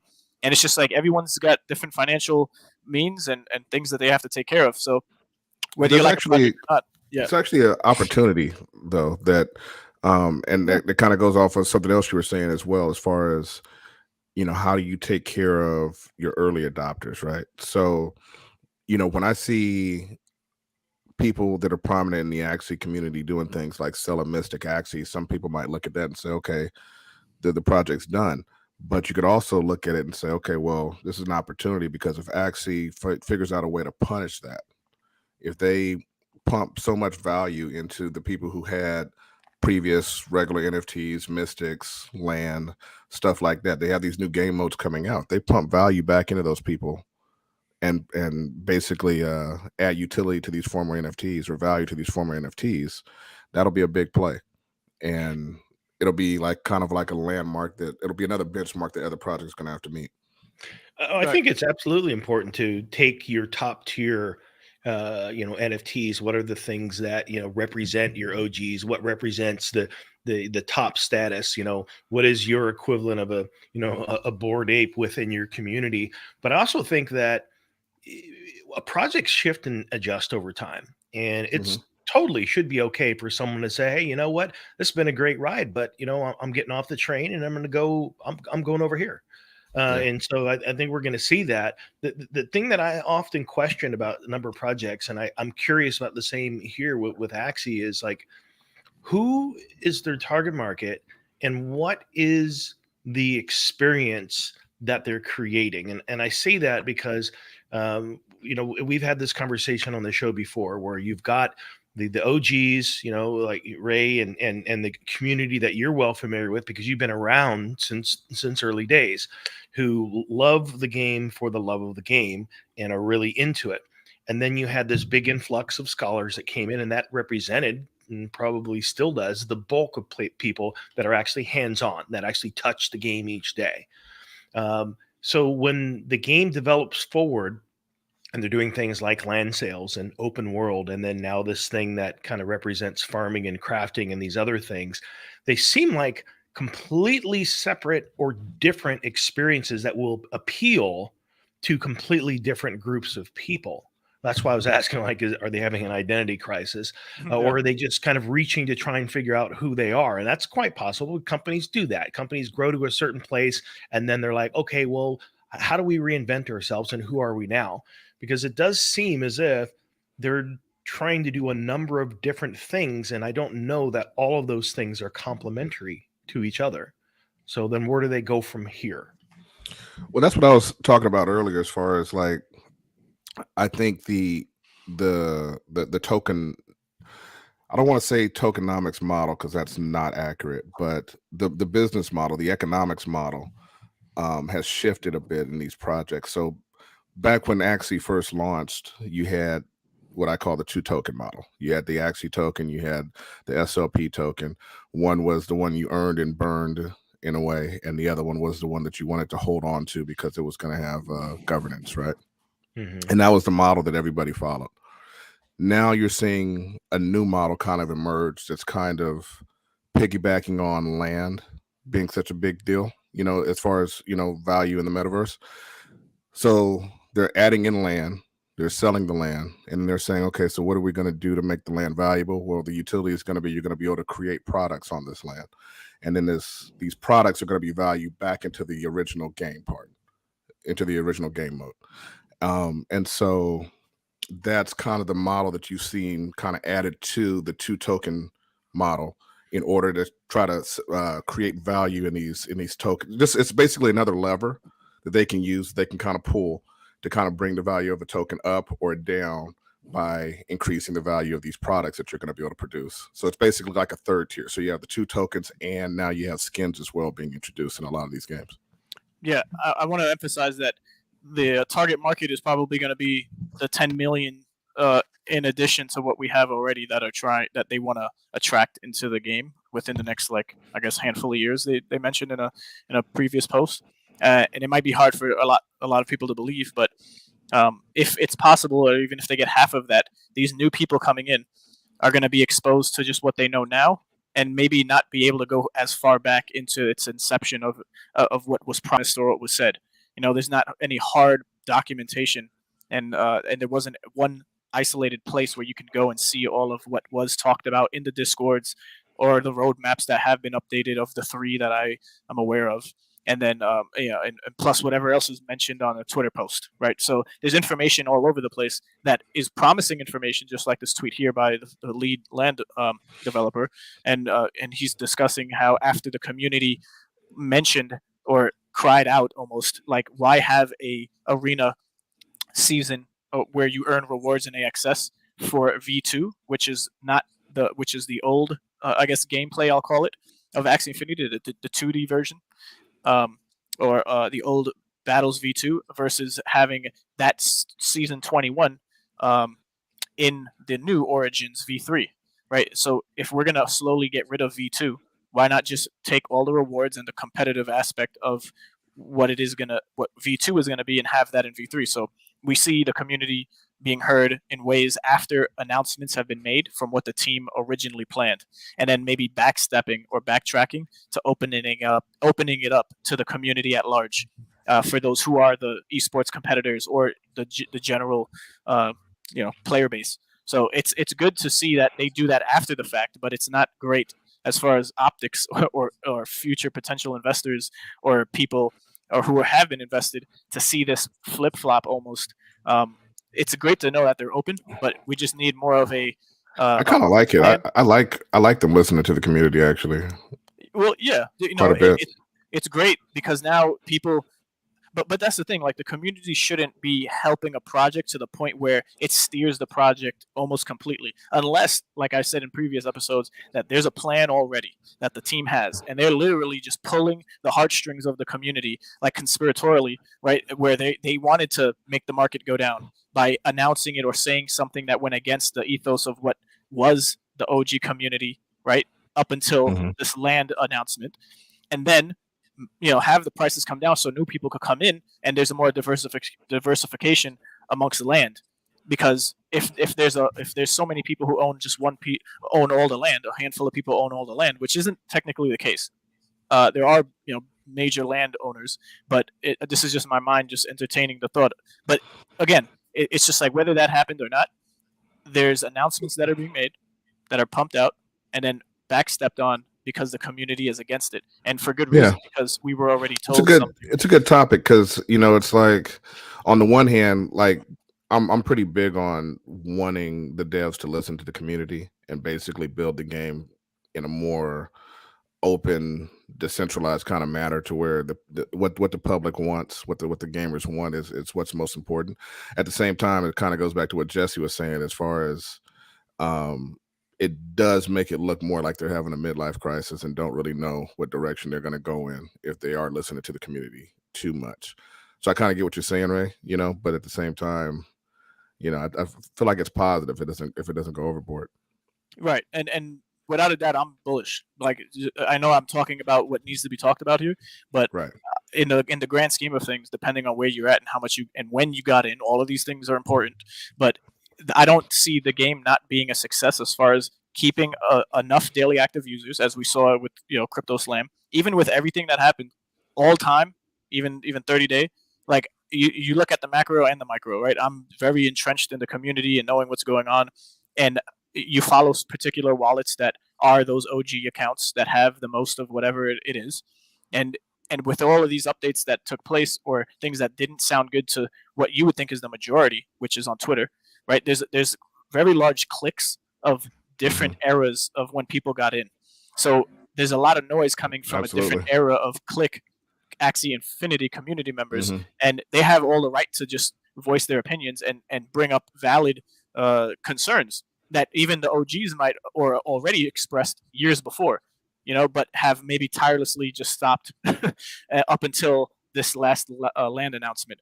Land is a pretty big thing, and the land of Lunacia was always touted to be the place of Valhalla, right? So if we're going to have this Web3 NFT gaming experience that's decentralized over time, there needs to be some earning potential off of the assets that and that's what the whole point was, where land was to be the AXS, another income or a stream of AXS rewards, right? They didn't ever mention staking to earn that AXS, but with everything that's been happening, it's only right that for us to wait another 8 months, which was told to us as landowners, that until we see anything playable. And if now we know what we're going to be playing is an Everdale type of gameplay where it's not an MMORPG, dungeon diving, chimera fighting with the group, kingdom building, right? Clan wars, right? More like kind of like a So that's what the whole image was sold to us as, right? And there was also a comment I read that that Axie did a Gala Games type of situation where the founders talked about how they didn't verbatim say this, but that's the sentiment that I was getting, was just because you own it doesn't mean you should earn something by holding it, by having it. And it's just like, wait, well, yeah, I guess we're spoiled in the sense where we should earn something from, because other projects are doing it. But it only makes sense, like I said earlier, when Grant was on from Undead Blocks, where the space is evolving, and I'm curious to know if any team is having a department of people who do research, who learn about what other projects are doing that are keeping the community strong and healthy, the ones who bought in early versus the ones who just came in now, and for whoever they're trying to appeal to down the road for maximum growth and adoption. It's just like, because I'm seeing projects who are great at one thing and suck ass at another thing, or been around for the longest time, have a lot of money, and they're just not doing anything in the ways that a new project just came out saying, wow, that method or that smart chain capability is amazing, right? If it's only money that you need and a developer, then go find it, right? But is there a team to do that, or is everyone just in the trenches to the point where it's like a little group, and you're not in it? It's a clique of a development team, and they're just, I don't know. That's the thing. Just you don't know enough about the ethos or the dynamic of a team, because some tell you everything you need to know, and the others kind of like hold some information back because it's a new space, right? And we don't want to be the trailblazers and then give our secrets out to different projects, because that's what Axie and the team was saying before. That, we don't want to share our innovative technology or methods of what we're trying to do here, because it's a new space and we don't want someone to copy us, essentially. But now there's projects who are doing things that you could have been doing and starting to be first as, but you're not doing it. So now, what was the floor for the land before? I'm sorry, Ray. Well, it was way higher. For Savannah's, it remember was close to 4. It's like 20 grand or 10,000 or I know it was in the dollars. 5 digit I'm not USD. sure because Yeah. I just remember seeing the ETH prices for Savannah being a high 1 to 2.5, or even close to 3, and then Forest was was close to 5 because there was a pretty high run up at one point, and Arctics were, people were buying Mystic plots for like over 10 Ethereum, and they could only afford 1, and now I don't even know what the prices are now. Last I checked, they're almost. Rob Mega's right from the chat. That's why I asked the question. They're significantly down, but that might be just price of ETH because they're all below, well below 2 ETH right now, or not all, but there's a lot well below 2 ETH right now. Right, but that's far more in range than it was. Yeah, and it's crazy because it's not to say that it's not to say that the land is not valuable, because it is, because we know exactly what we're going to get from it. We're going to get AXS, and there's going to be a certain amount you get from each land plot. But the thing is we're going to wait 8 more months to then start to play and earn that AXS off the land, when after all the kind of hiccups and bumps in the road, and all the promises, essentially, I say promises, but things that were talked about in confidence back in the day, at least what you can do now is do some soft staking of the land plots where you can't access the tokens that are released from the treasury or the allocation that was for AXS for land, and then just have that coming in to the point where, at the end of the month, and then at the end of the 8 months, we're able to play and utilize those assets to build out our plots, or to enjoy the game, and to have more confidence, I guess, from the land perspective, because I'm confident the team is gonna, over time and continually, just do what they have to do to be to stay as far as first places in the space of games. Maybe not genres. There's going to be some major changes coming down the line as far as like different games being built. But yeah, so that's pretty much what Axie is. I don't know if you guys have any questions. Land is a great opportunity, like you said. Nothing is either bad or good. I would just preface it with a maybe. Maybe it's bad, maybe it's good. But if there was ever a time you wanted to buy land, you know what you're gonna more or less get from it. Within 8 months, we'll have something playable. And that's pretty much Metaverse Metaverse wide right now. Like if you were interested in something, 6 months, a year ago, and the price was too high, chances are it's a lot more palatable right now.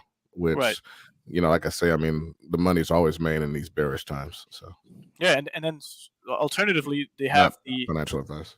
Yeah, not financial advice. Alternatively, they have the RON network, right? So the equivalent of a Solana, Ethereum, or a Phantom, or an AVAX. So there's a token, the RON token, and then there's talk about how the potential for the future of RON to be a very like a great success, because it's going to be that Steam type of platform that we see Gala trying to do, bringing on games. They have the grant program for all of these different games that are going to be created to utilize the Axie assets, the actual Axies that you own. So there's already, we have and there was a major update too on the Axie announcements on how you're able to buy whatever you want via all of the tokens that they have available in Ronin Katana, which is the decentralized exchange. And you could use your AXS, you can use your SLP, you could use your RON and or wrapped Ethereum to buy any of the assets that are in the Axie Infinity community, metaverse.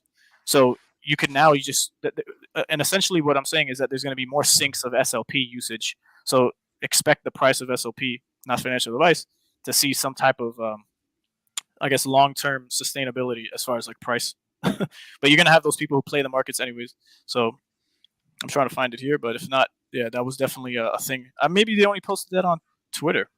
I remember seeing it only on Twitter. But yeah, you're able to buy whatever you want with SLP. So that's pretty nice. Yeah, so I don't know, if nothing else, actually, we could jump over to my next. So Nifty Island, a developing project. Been in there for a while, from the early days, and they just came out with their Palm DAO, and we're gonna have Charles on a pre-recording. He's a co-founder of the project, and we're gonna have him talk more in depth about the project developments and what's coming, because there's that, like I mentioned when Grant was here, there's those CCO projects where the copyrights of the NFT and the image and everything involved with it are going to be able to be used by other projects, and they wouldn't have to be worrying about getting sued and all this other crap that comes along with that.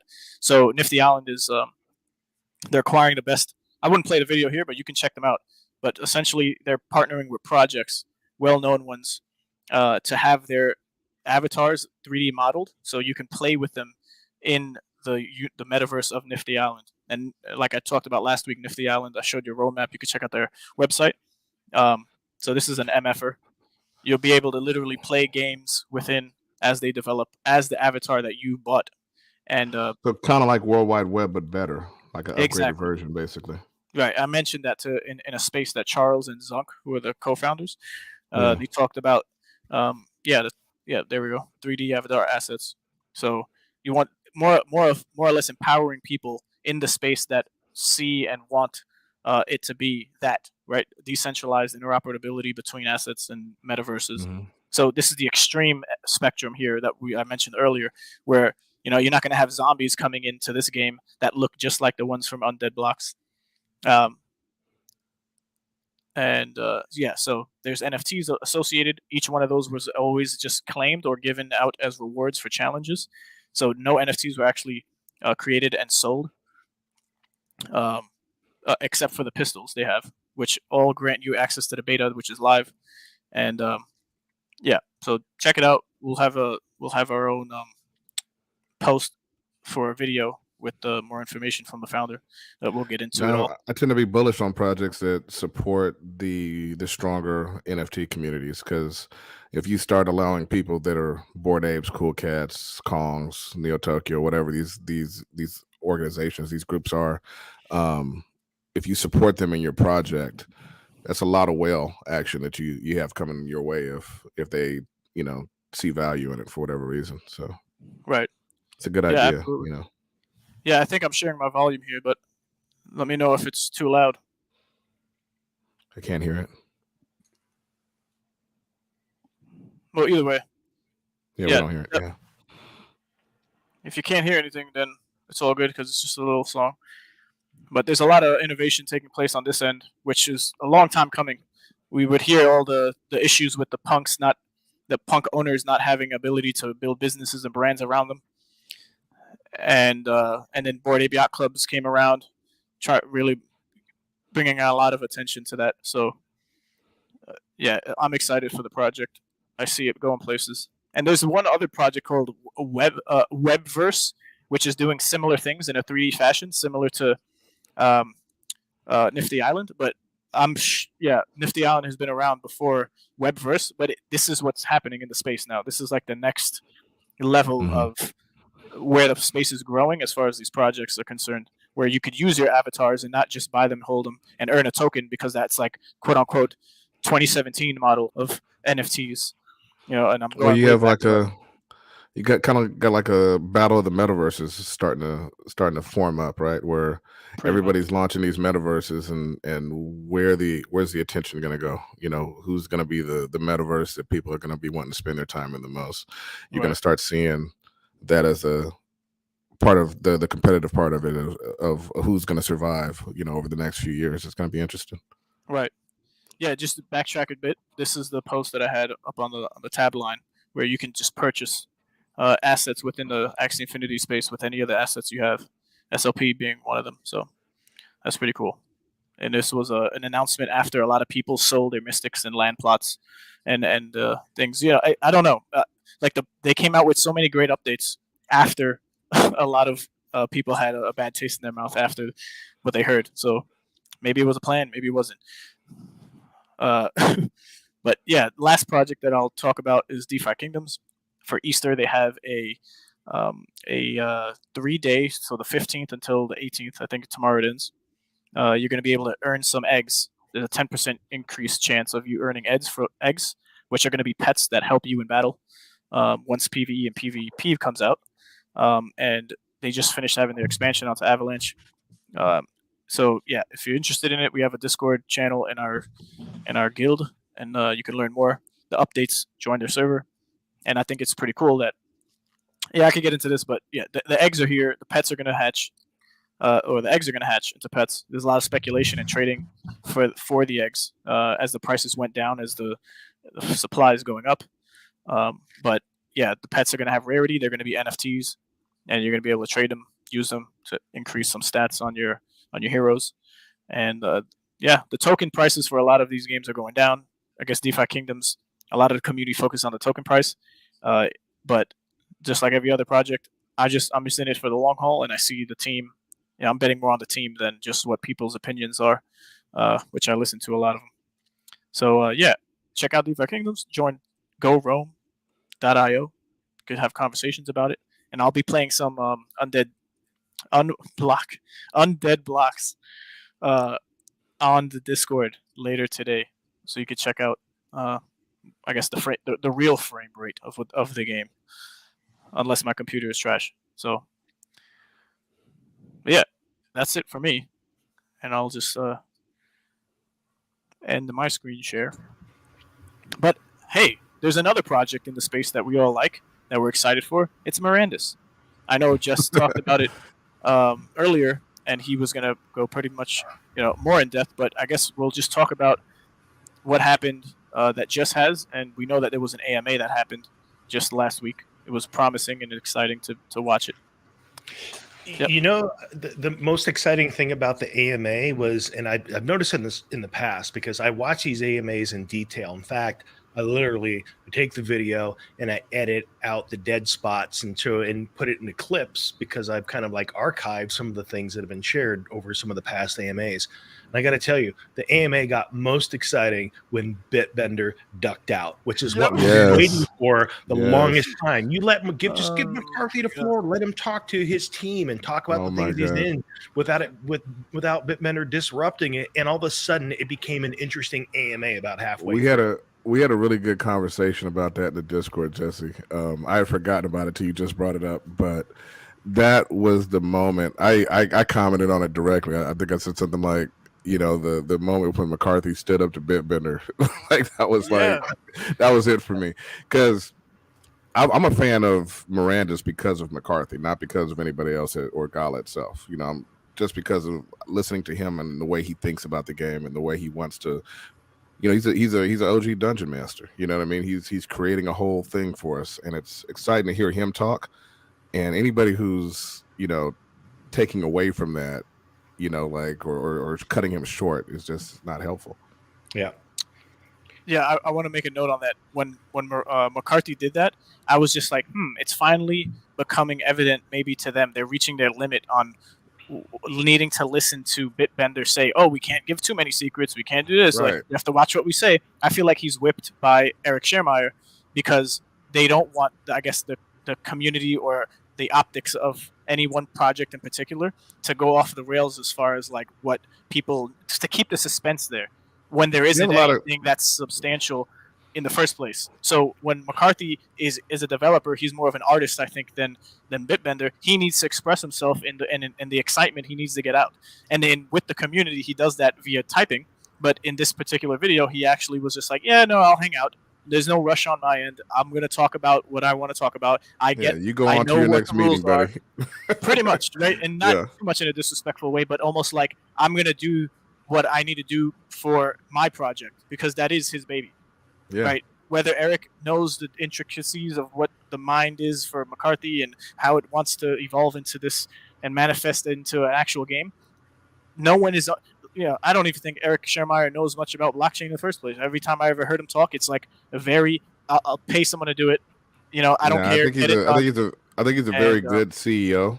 I think that's likely. But as far as a game developer or anything like that, he's I'm not shitting on anyone throwing shade. It's just like you are specializing and have the skills in a specific area, then don't act or talk and get on a stream to then seem and appeal to the community at large who knows way more than you on the topic. And I'm sure we all experience that even on this show, right? Not all of us know everything about blockchain, about the particular networks, how it all works with smart contracts. So no one's trying to bullshit anyone here, but it felt a lot like that in the early days, that because the community was so small, you got away with it, and because so much money is coming in, you could just pay people now to do what's right. And hopefully we're seeing that happen.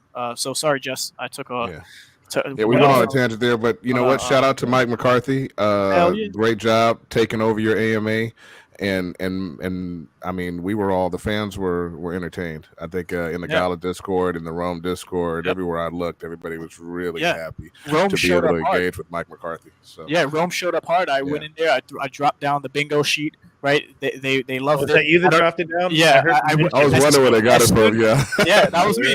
As soon as he said bingo, I hopped in, dropped it, not intentionally. I just was going to do it. So it was the serendipity of it all was meant to be. And then we had a lot of people who were from Rome supporting, and it seems to be that Rome comes out in numbers compared to any other early Mirandus groups or guilds in the space. You might know of some off the top of your head, but Rome seems to just be the most enthusiastic in the space as far as Mirandus for Gala Games, and we kind of, we're more unified in a certain way. So it's good to see that. We got a bad rap in a way for standing up and calling out the things we saw as red flags. Sure. But the fact of the matter is like you say, Ray. I mean, we started as Mirandus, so I mean, a lot of our core membership is still deeply in there, and all of us at one point were very passionate and wanted to see the game develop. So it just stands to reason that as Mike McCarthy starts being able to take more control and start building this thing out, you're going to see a lot of engagement from our end. Yeah, absolutely. And again, it's we're late in the show here, but we definitely want to dedicate a show and talk about some of the things in that AMA. And one of the things that actually I am most excited about, the question has always been for me, is there going to be a third? Your sound, Jesse. You're underwater. Am I drowning? You're good now. Yeah, you're back now. Bloop bloop. The thing that stood out for me that I'm most excited about is it is confirmed that they are going to have a third person, and that they're actually the mechanics for the first person are even harder. But at least that is the plan, that there is going to be a third person. To me, I need that. First person immersion is great, and there's probably some mechanics that will favor that. But to me, I like when you see your own character interacting, like, all the years I put into, Warcraft and some of the other MMORPGs, I like having that third person over the shoulder view. So the fact that is confirmed is exciting to me. And there was so much more. There was, not going to go into the full stream of it now, and I'll pause that, but I do had some stuff that I wanted to at some point show, but I absolutely loved this. So this to me represented the first time that McCarthy actually owned the words and was showing us how the sausage is made. This gym that he put together to me is absolutely fantastic. And next week, as we're going over more within the AMA, we will talk a bit more about this, because to me, it's brilliant. This is the very definition of how the sausage is made, when you're actually showing the mechanics of, whether it's wall climbs or pushback or, falling in holes or falling off the world. It was brilliant. It's incredibly well done. And there was so many other great points, but again, it deserves its own entire show. I think it's the biggest and most significant update, where they even talked about, next steps for play tests and all that sort of thing. So we'll save that. You definitely want to join us for that one. It's going to be good. For sure. Yeah, I remember seeing this in a previous announcement, but it was like a glimpse or a photo. And it's all well and good. But again, it just, like you said earlier, it shows where we confirmed a long while ago where they're actually at. And it kind of hurt, but it was exciting at the same time, because now you're being honest. We're all caught up to the same point in time now. And now we can move. All we ever wanted was just to be open about it. Like, hey, look, this is where we're at. Right. Know? Yeah. Or just do what you say. And like now, like you said, Ray, like we know that right now is exactly about where they were pretending to be 1 year ago. It's right where they're at now. Right. Right. And they were getting a little hot-headed with the responses from multiple questions, even up until now, from other community members outside of Rome, of white papers, tokenomics. What can we do with this token? What's the total supply? What are the deeds, the amounts, the buildings, the boats, right? How the gameplay, how it's going to work, right? So it's not just. We were just asking a lot of questions they weren't ready for at the time, and instead of just saying, "Hey, we're not ready for all that yet," you guys are, pump your brakes a little bit. Yeah, they went with the route of trying to placate us, which because it's one thing to just to straight up bullshit, and then think your audience will never understand the complexities of what you're building, which isn't the case because this is a new space that you're probably learning now as a Gala developer or team. Over the course of you being in the space with us, right, as a community and investors.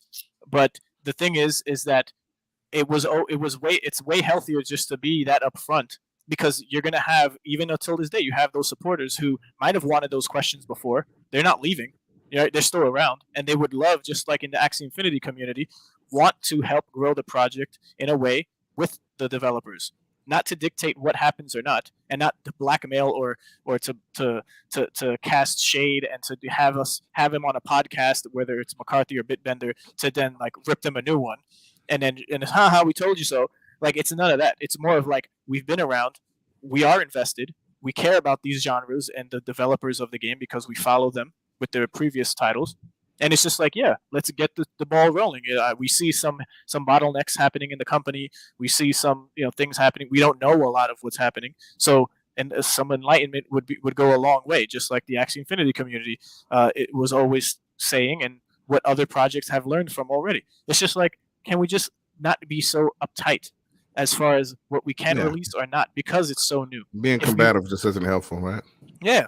And if you're invested too much to the point up to your nose where you're going to take a shit every time you hear an announcement because you're scared, then don't you got to chill out and just like maybe diversify a little bit.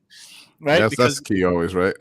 Don't ever invest more than you're willing to lose, and don't ever have a position be too large in any one thing like that to where you're gonna it's all over for you if it goes bust.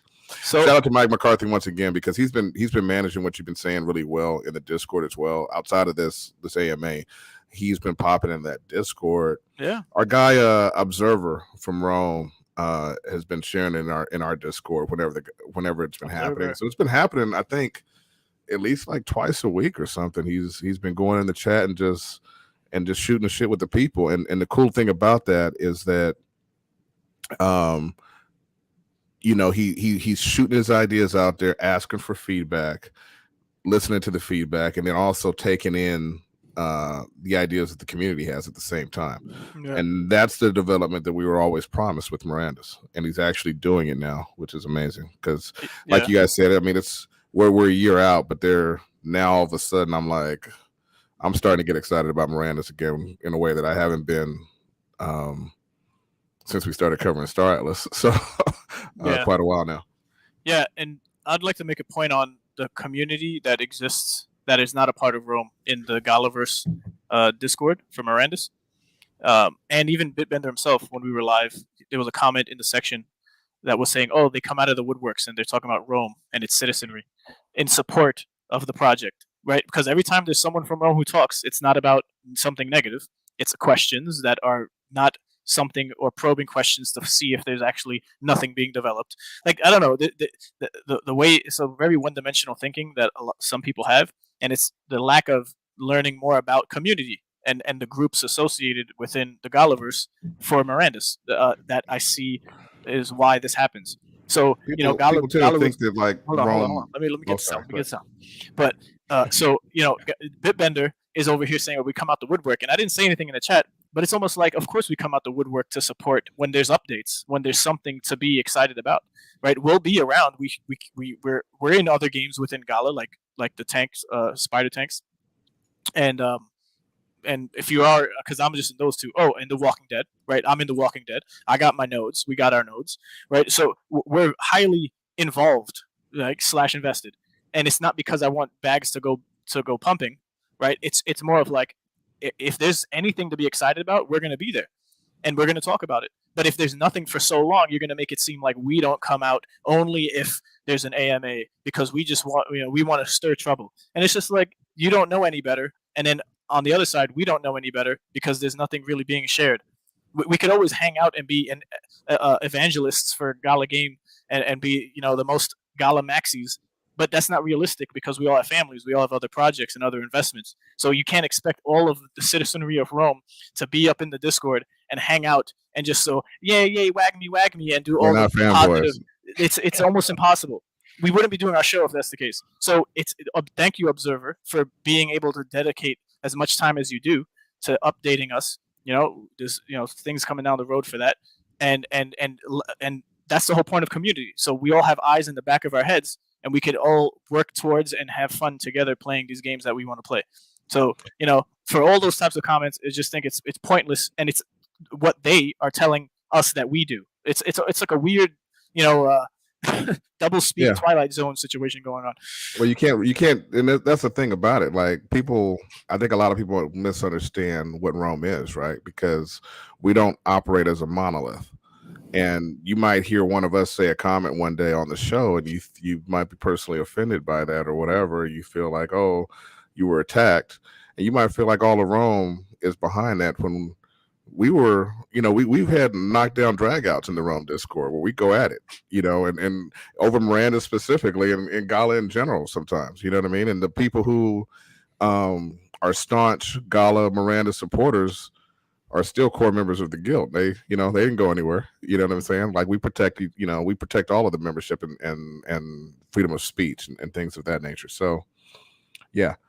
Going forward, we're still going to be calling Gala out, you know what I'm saying? But at the same time, don't expect us not to be excited when one of our favorite games comes out with good updates or good content. Like that's obviously we're going to be supporting that.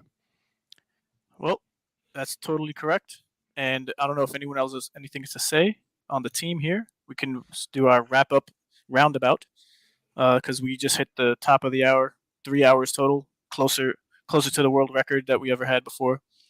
So I'll say my piece and then I'll hand it over to Jess, and then we could go from there. So thank you guys. Appreciate your time. Stay tuned for next week's episode. Some promising stuff. And subscribe, like, support. Check us out. Join the Discord at gorome.io. And Jess, thanks, guys. Yeah, Fancy, you got any final words? No. Ray stole all of them. They got them all, man. They got them all. How about you, Bonafide? Hey, good morning to everybody out there. If you're listening now, as we approach this bear market, understand that the bear market is where everything is made. And if you're here now, we're all going to make it. I'll keep saying that until 2024. We'll see what happens then. Right. Yes, no doubt. The metaverse is expanding, and it's pretty cool for us to be looking at other projects in the space. Ray, you've been awesome at bringing guests on. You've got another one, looking forward to Nifty, which one we'll be doing pre-record, similar the way we did with Wagner. And then, as already mentioned, we've got a lot finally to talk about. With Mirandus and the development there. And the truth is, as it's already been mentioned, we want good things over there because it right now has the head start. It seems to be the premier fantasy game that has crafting and lore and magic and all those things built in, man. And if they get it right, we all win. So we all want good things for them. We just want to keep them checked and on point. And with that, folks, we will see you here same time next week. Thanks for all of you that join us, especially those that join us regular. And for those of you that are new to the channel, be sure to like and subscribe. And if you want to join our gaming guild, you can find us at gorome.io. And with that, we will see you guys next week. Cheers. Atlas Miner, you were born to push the block in search of ore. Now it's time that you are gone, so farewell, Atlas Miner. And farewell, Mud and ONI too. Who's the sector same to you? The pirate bastards ran him through, so farewell, Atlas Miner. They promised you a diamond mine, but I'll be damned, it's hard to find. I hope there's justice for their crimes, and farewell, Atlas Miner. And farewell, friend, don't take it hard. Getting killed ain't all that bad. They'll treat you well in the repair yard, so farewell, Atlas Miner.